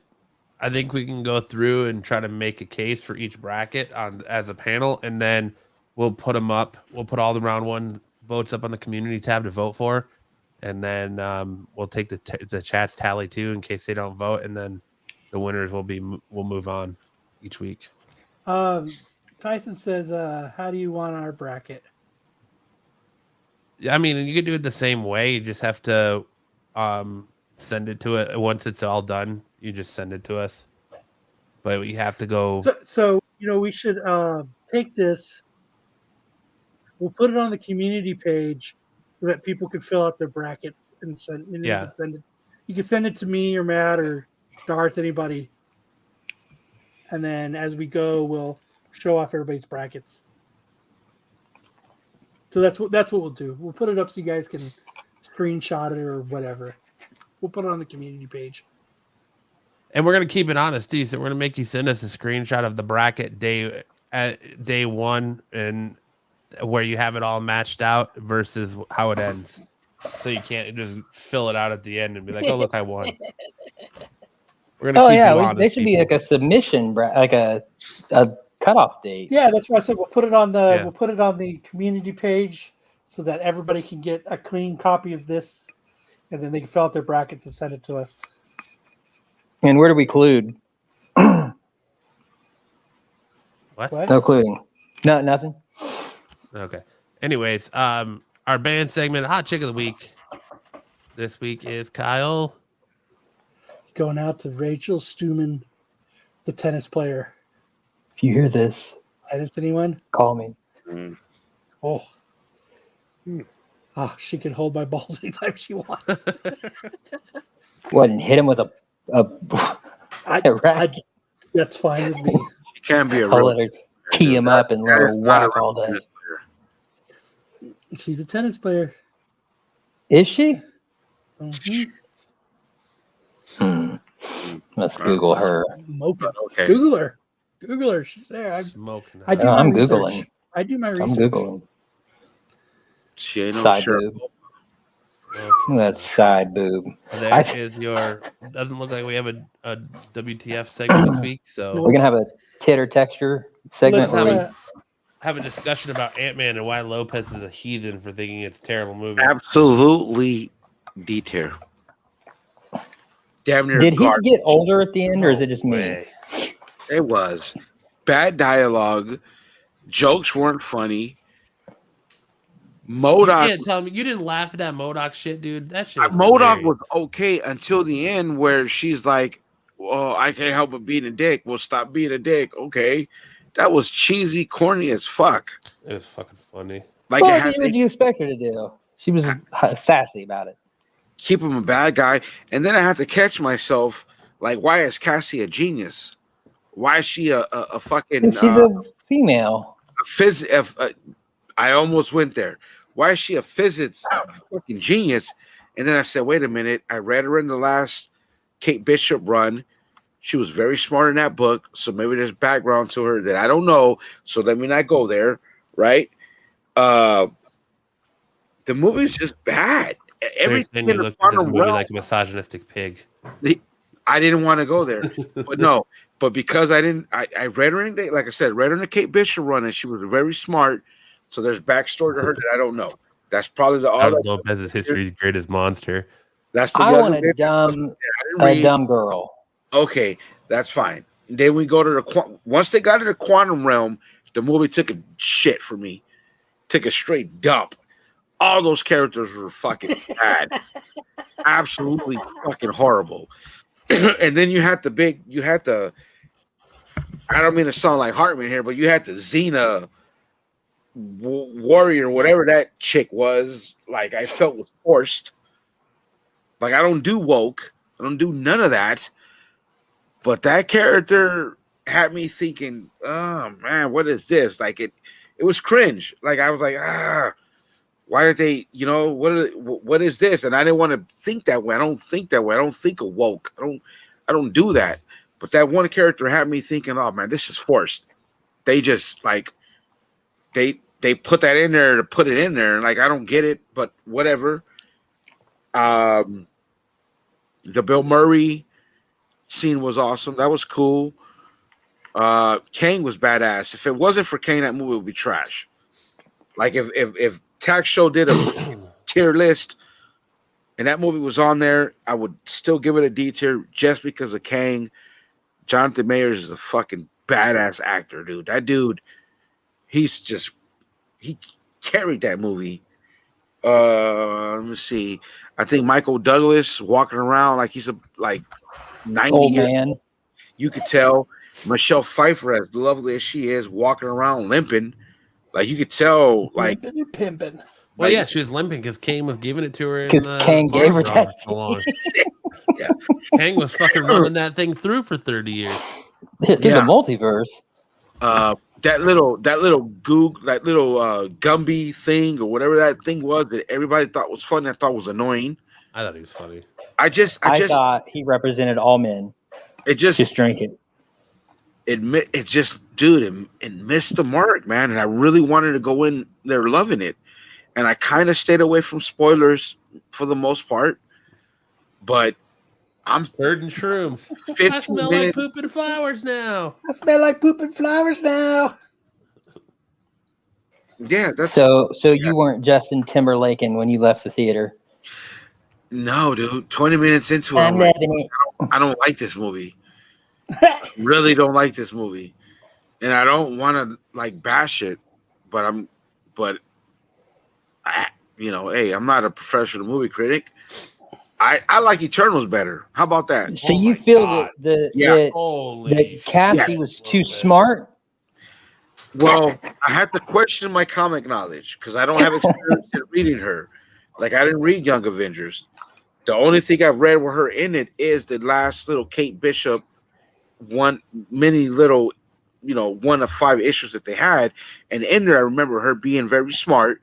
And I said, okay, let me not go there because I don't know. It's like talking something I don't know about. So I don't know how smart she is. And then it's not like Scott Lang's a moron. You know what I mean? But who was the more honest of the movies? Like the whole cast, who was the idiot? Yeah, they turned the super genius from the first one into a fucking idiot. The guy who played Yellow Jacket in the first one got turned into a bumbling idiot. Says he watched a different movie. Yeah. No, they can't all be the greatest sex ever. That's what I compare it to. You got the end game, and it was great. But now you're married. Phase 4. I defend Phase 4. Like, I accept Phase 4 for what it is. What'd you expect after Endgame? A lot of people died. What did you think they were going to do? They were going to reintroduce new characters. It was going to set up Phase 5. That's what all that I feel was. like I've heard this before. Right? No, yeah, because I think you're Well, of the so the next Spider-Man movie, though, is I don't think people are going to be happy unless they pull out all the same shit. Like it's like they've already given you what they have, like the multiverse. Now it's like they got to top it even harder, or else it's going to be the same with the next situation. Spider-Man movie, they need to stay away from what they've done in Switch. You need to Yeah. leave Ned where he is, leave MJ where he is, and pivot to yes. Gwen Stacy, pivot to Alicia Hardy, Yep. or Felicia Hardy, pivot away from those characters Street into new level characters. Street You think level Sony's going to do that? Absolutely, I hope they do that. Like he never wanted to be a fucking Avenger. When I read Spider-Man in the 80s, Look at this. Look at the next movie coming out. The next Spider-Man. What is it? we don't know. We don't know yet. All these other characters that are in the multiverse. That has that nothing they're to going do to with the MCU movie. I'm saying though, but Sony, it has something to do with Sony though, right? Yeah, but Sony has nothing to do with what Marvel's doing with the But character. look, we've had how many MCU movies, and 95% of them are badass. So you just got Thor, Eternals. For my opinion, this movie for me. So it's not. This was worse than all the other movies. I enjoyed Phase 4. I enjoyed Miss Marvel. I enjoyed Hawkeye. All those shows. The least of my favorite is the Falcon and the Winter Soldier, but still okay. So it's still, to me, they're still batting way over 500, right? I just did not like this movie, but I am excited for Kane going forward because that actor could bring it, and if whatever it is they have planned on doing going forward, I'm still excited for it. Just didn't particularly care for this movie. I won't watch it again. I like Black Panther. I like Wakanda better than this movie. Oh my god, dude! Wakanda was a terrible movie. Wakanda was pretty good to me. No, I wish I was like 2 hours of my life I could get back. I don't condone bootlegging, but every time I'm like, can I get this movie without paying for it? And the only one was that I didn't care to finish was Moon Knight and She-Hulk. Actually, I had to finish She-Hulk if I was going to shit on this much. I thoroughly enjoyed Moon Knight. I liked it a lot. It wasn't like anything I was like, oh my god, I can't wait for next week's episode. No, like it just kind of got. I didn't feel that way about She-Hulk. I enjoyed it. I didn't feel that way about Moon Knight. Now I'm a Miss Marvel fan. That's me. I like Miss Marvel. I got her whole run, like Captain Marvel. So I'm biased, right? But a lot of the comic book community within our circle enjoy that show. That's awesome, right? That's like, I feel like that was a victory when a lot of people were poo-pooing it, right? And even the content creators out there, that thrive off their views off bashing everything Marvel and Disney, couldn't even go there with that show, right? Okay, so that's awesome. With what? Miss Marvel. Now, was Loki? I enjoyed Loki. A lot of it I enjoyed, dude.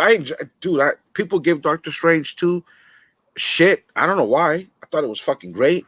I thought Scarlet Witch was badass in that movie, but that's just me. You know, I don't want anybody to think I shit on any Marvel movies because I like them all, but She-Hulk. I can't stand that damn show. They need to reboot it. That's the worst thing I'll say about it. Like all the others, I'm not going to shit on any other movie. Well, Thor, there's a Thor movie I don't remember watching. That one was probably forgettable. Probably 2. Does that sound right? Thor 2? Thor 2, I think It was bad. Twice. I don't get why it gets all the hate. It's a forgettable movie. I thought Love and Thunder was absolute, dude. That's a D tier. Keep forgetting about that one. I don't even think I even try to rewatch it. It mainly the disrespect to Gore on that movie. Like, you know, what Tia thought he was cute and funny. You know, I don't know. I go in thinking like, is this going to be enjoyable? Not really like, you know, I don't know all the history and the lore and all that shit. So I'm not like, oh my God, that's not correct. That is incorrect. What this happened there. Like, so my opinion's a little different, but I like Thor. Like, well, I want to hear how it was colorful. Matt really enjoyed it. It was okay. I really enjoyed Ant-Man for what it was. I mean, I enjoyed it pretty much better than anything, minus maybe Loki and Hawkeye that came out of Phase 4. But I also think Ant-Man did a lot to make you understand Phase 4. Like, you understand that when we had Phase 1, listen, every movie after Endgame isn't going to be a banger. It doesn't have to be a banger. Not every movie has to be an Endgame level movie. You're resetting. You lost your major players in Endgame. You lost Captain America. You lost Iron Man.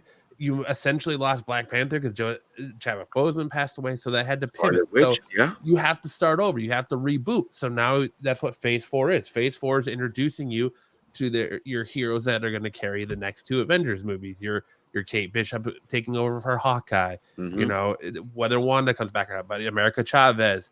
You've got She-Hulk. You've got all these characters. Miss Marvel now. All these characters that are going to take over. So it's your reintroduction to the characters that are going to carry your franchises for the next 5 years until, or well, in this case, next 2 or 3 years till you get to Kang Dynasty.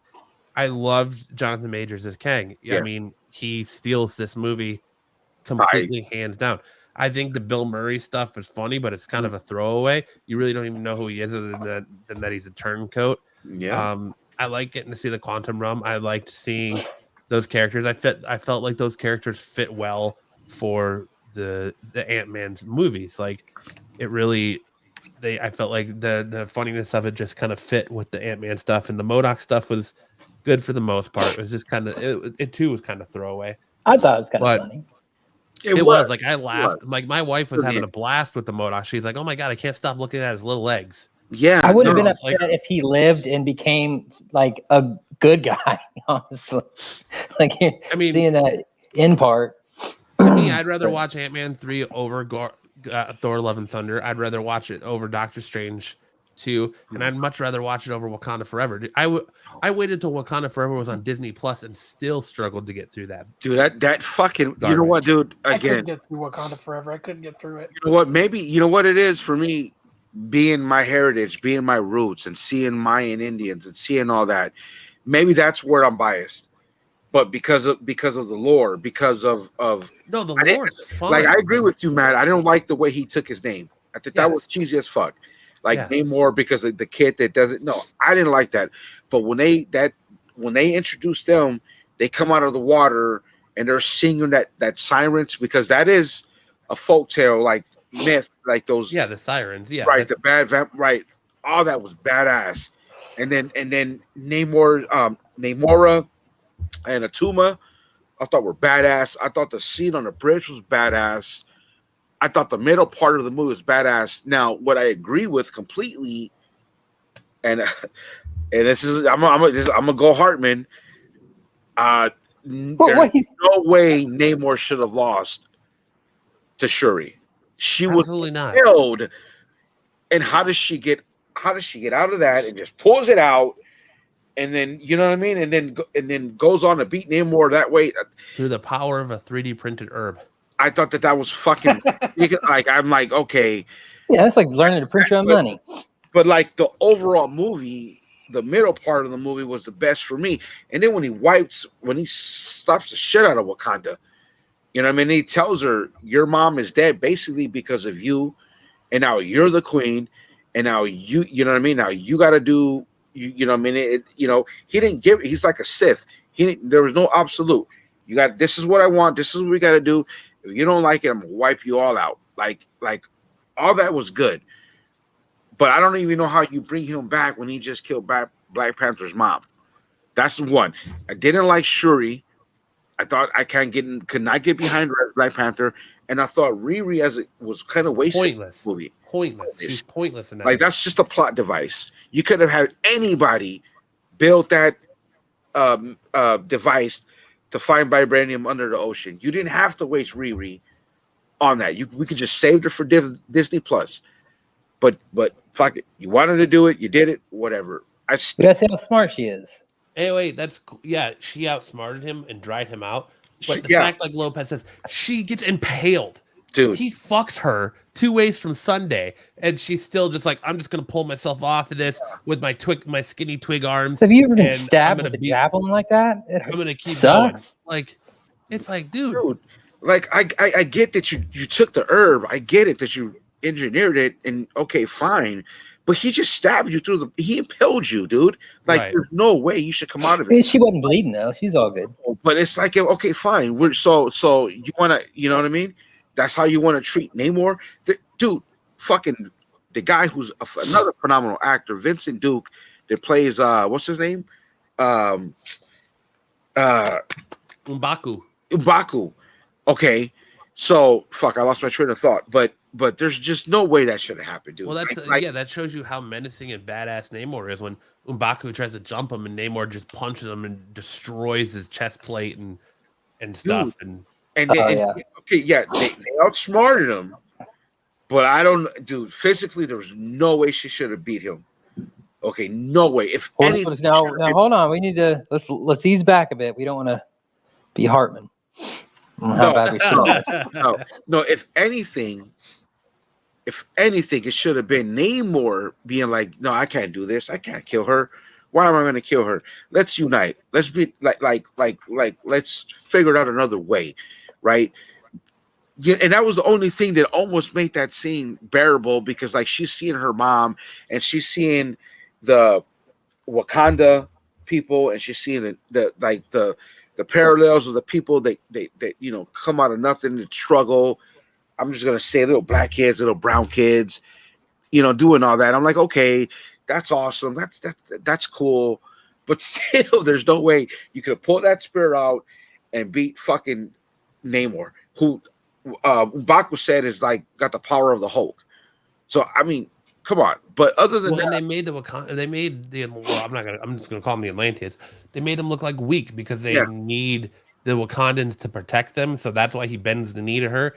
It was a weak movie to me. Like it felt more like a funeral tribute to Chadwick Boseman. It felt a lot like we don't know where the hell to go, so we need to find a new Black Panther that everyone will approve of.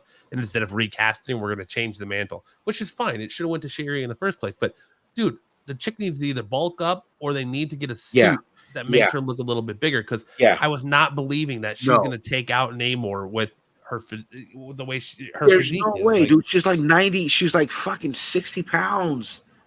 She is so skinny. She doesn't. I'm not trying to say be a bigot here or anything like that. I'm just saying, like it's not believable in the superhero realm, you know. Not at all.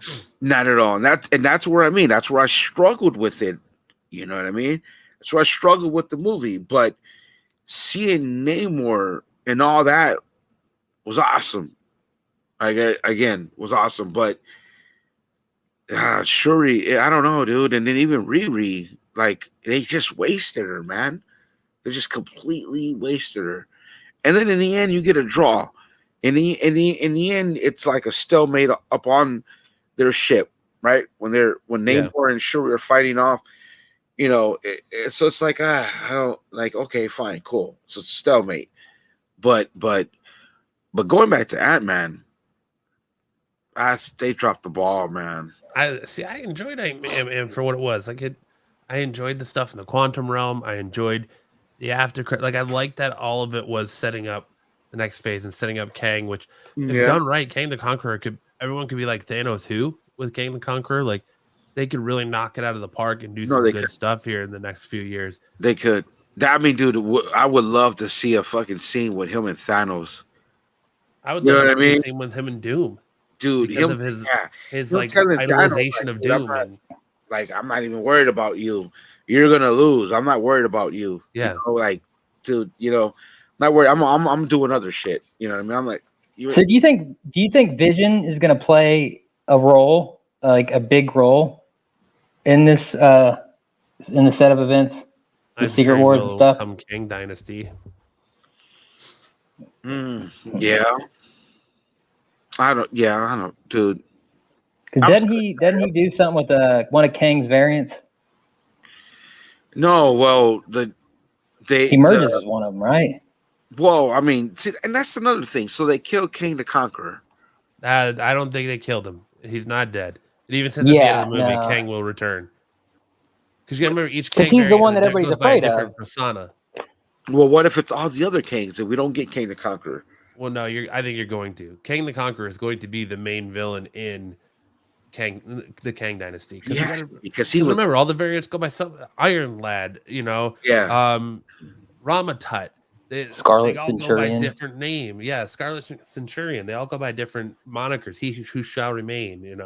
He was a beast. From the moment that dude came on screen, he was fucking badass. Like dude, Denzel Washington. Look, if Mel Gibson didn't exist, Denzel Washington would be my favorite actor. But this motherfucker right here, dude, and everything. Yeah, he's good. He's like what's his name? Mashar Ali. I don't know how to pronounce it. Marshall Ali. Yeah. Dude, those dudes are fucking. They just still. You got the villain eyes. Like I didn't give a shit about seeing Creed 3 until I would just watch this, and I was like, "Oh man, Jonathan Majors kills it!" And Ant-Man, I gotta see him in Creed 3 now because he just everything. The dude's persona, the dude on screen, like everything he does, every moment, every eye gesture, everything. Like the moment he comes on screen, he demands it, and that's like, okay, fuck, dude. I'm just like, oh no, this is what I'm talking about. The moment he's off, it's like, oh fuck, we're back to this goofy shit, and these whatever these dudes are in the quantum realm. I don't know, man. And I love 97% of every Marvel movie, every Marvel show. But when he calls him Ant-Man right after he was questioning if he was Thor, fucking that was a gangster ass line, dude.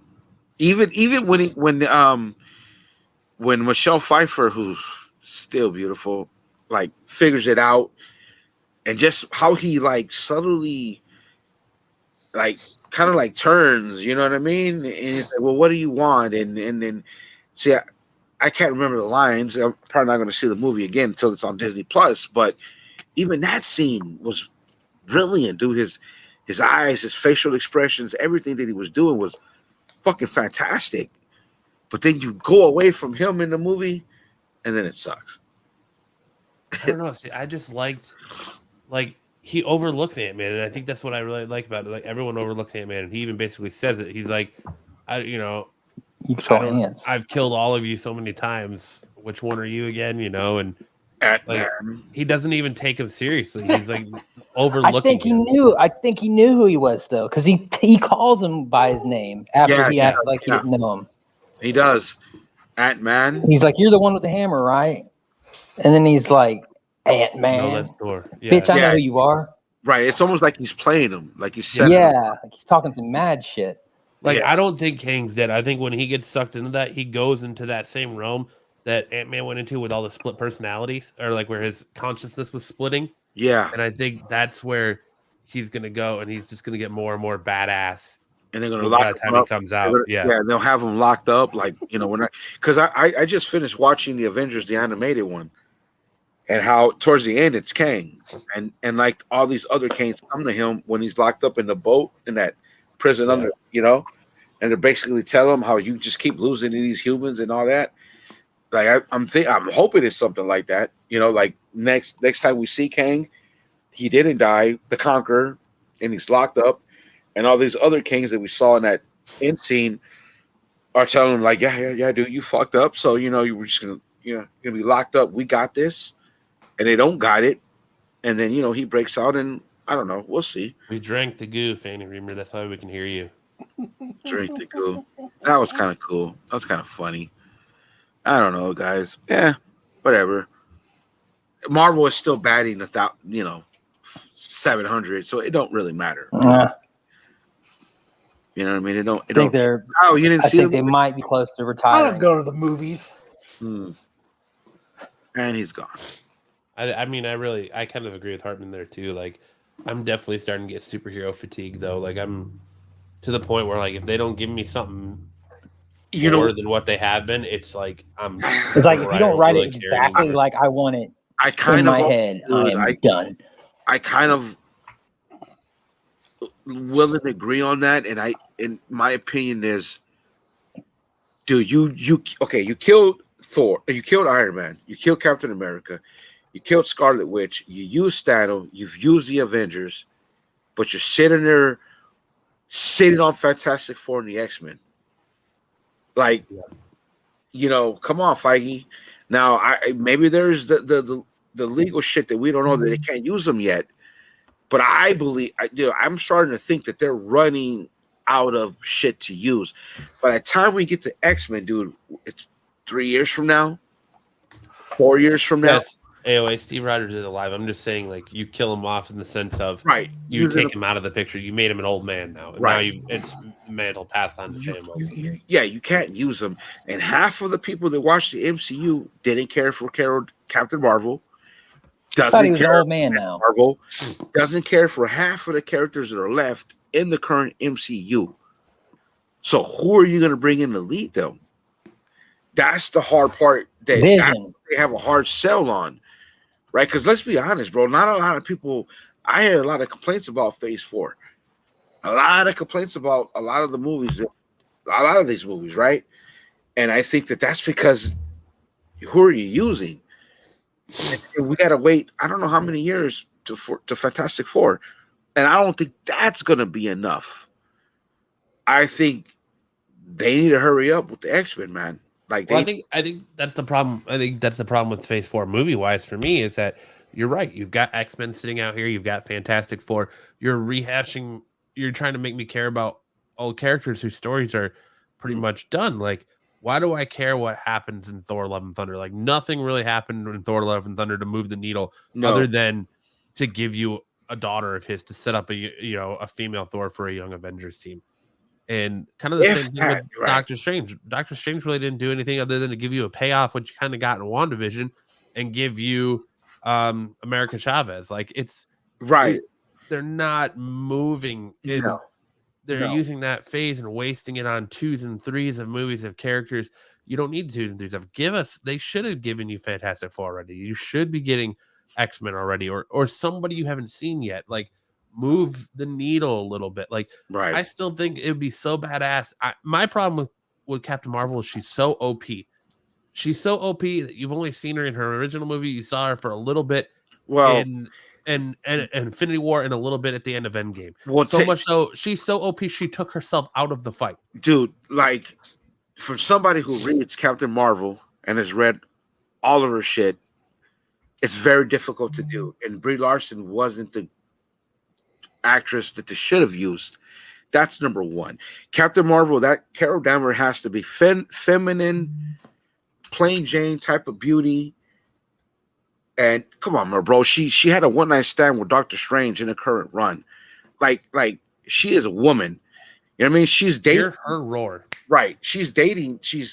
Her dude is Cody Rhodes, for crying out loud. So she's a woman, dude. She gets hers, but she is powerful. And half the time, she's fighting in different dimensions, going back in time, fighting. She's a butch. She's right gonna now, be a butch. teaming up with the X-Men. So it's very difficult to do her. It was never going to favorite that comment right there. Right. Yeah. It was never going to be easy to do Captain Marvel in the MCU.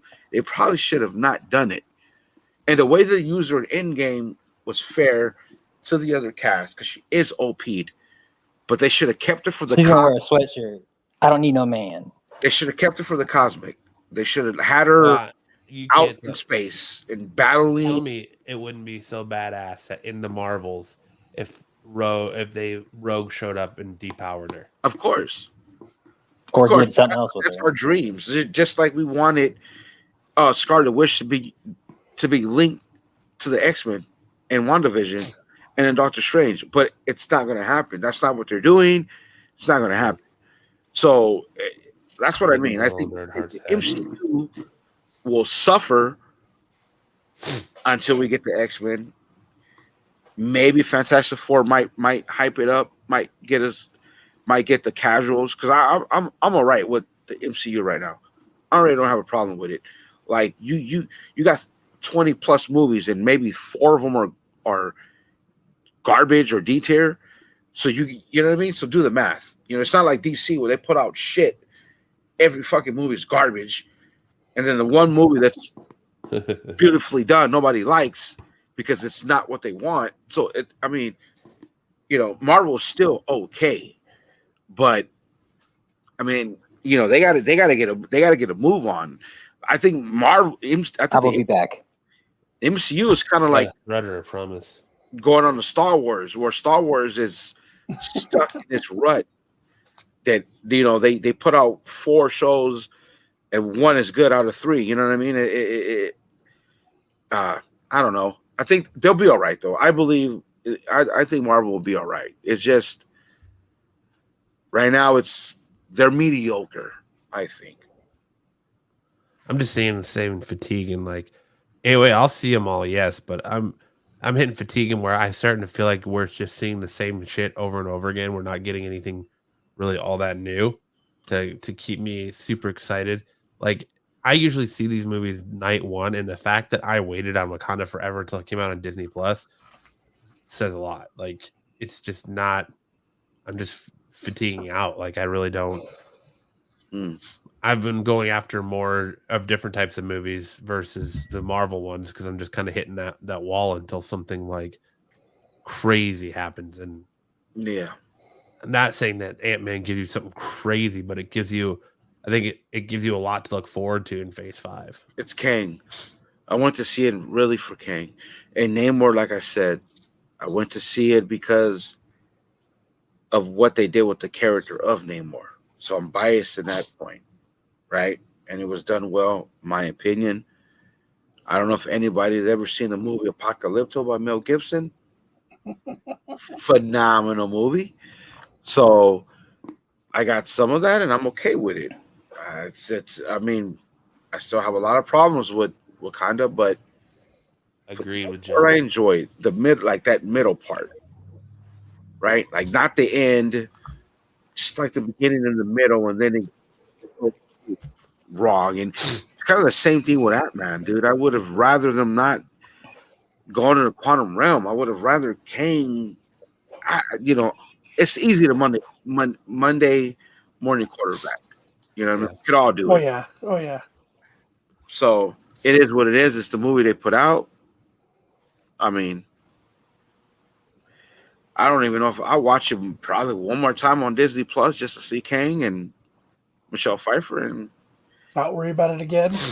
Yeah, but dude, when Wakanda came out, I watched it 4 days in a row, and then it got to the point of, well, let me be honest, and then it got to on the third halfway through the movie, I just put the Namor parts and those parts.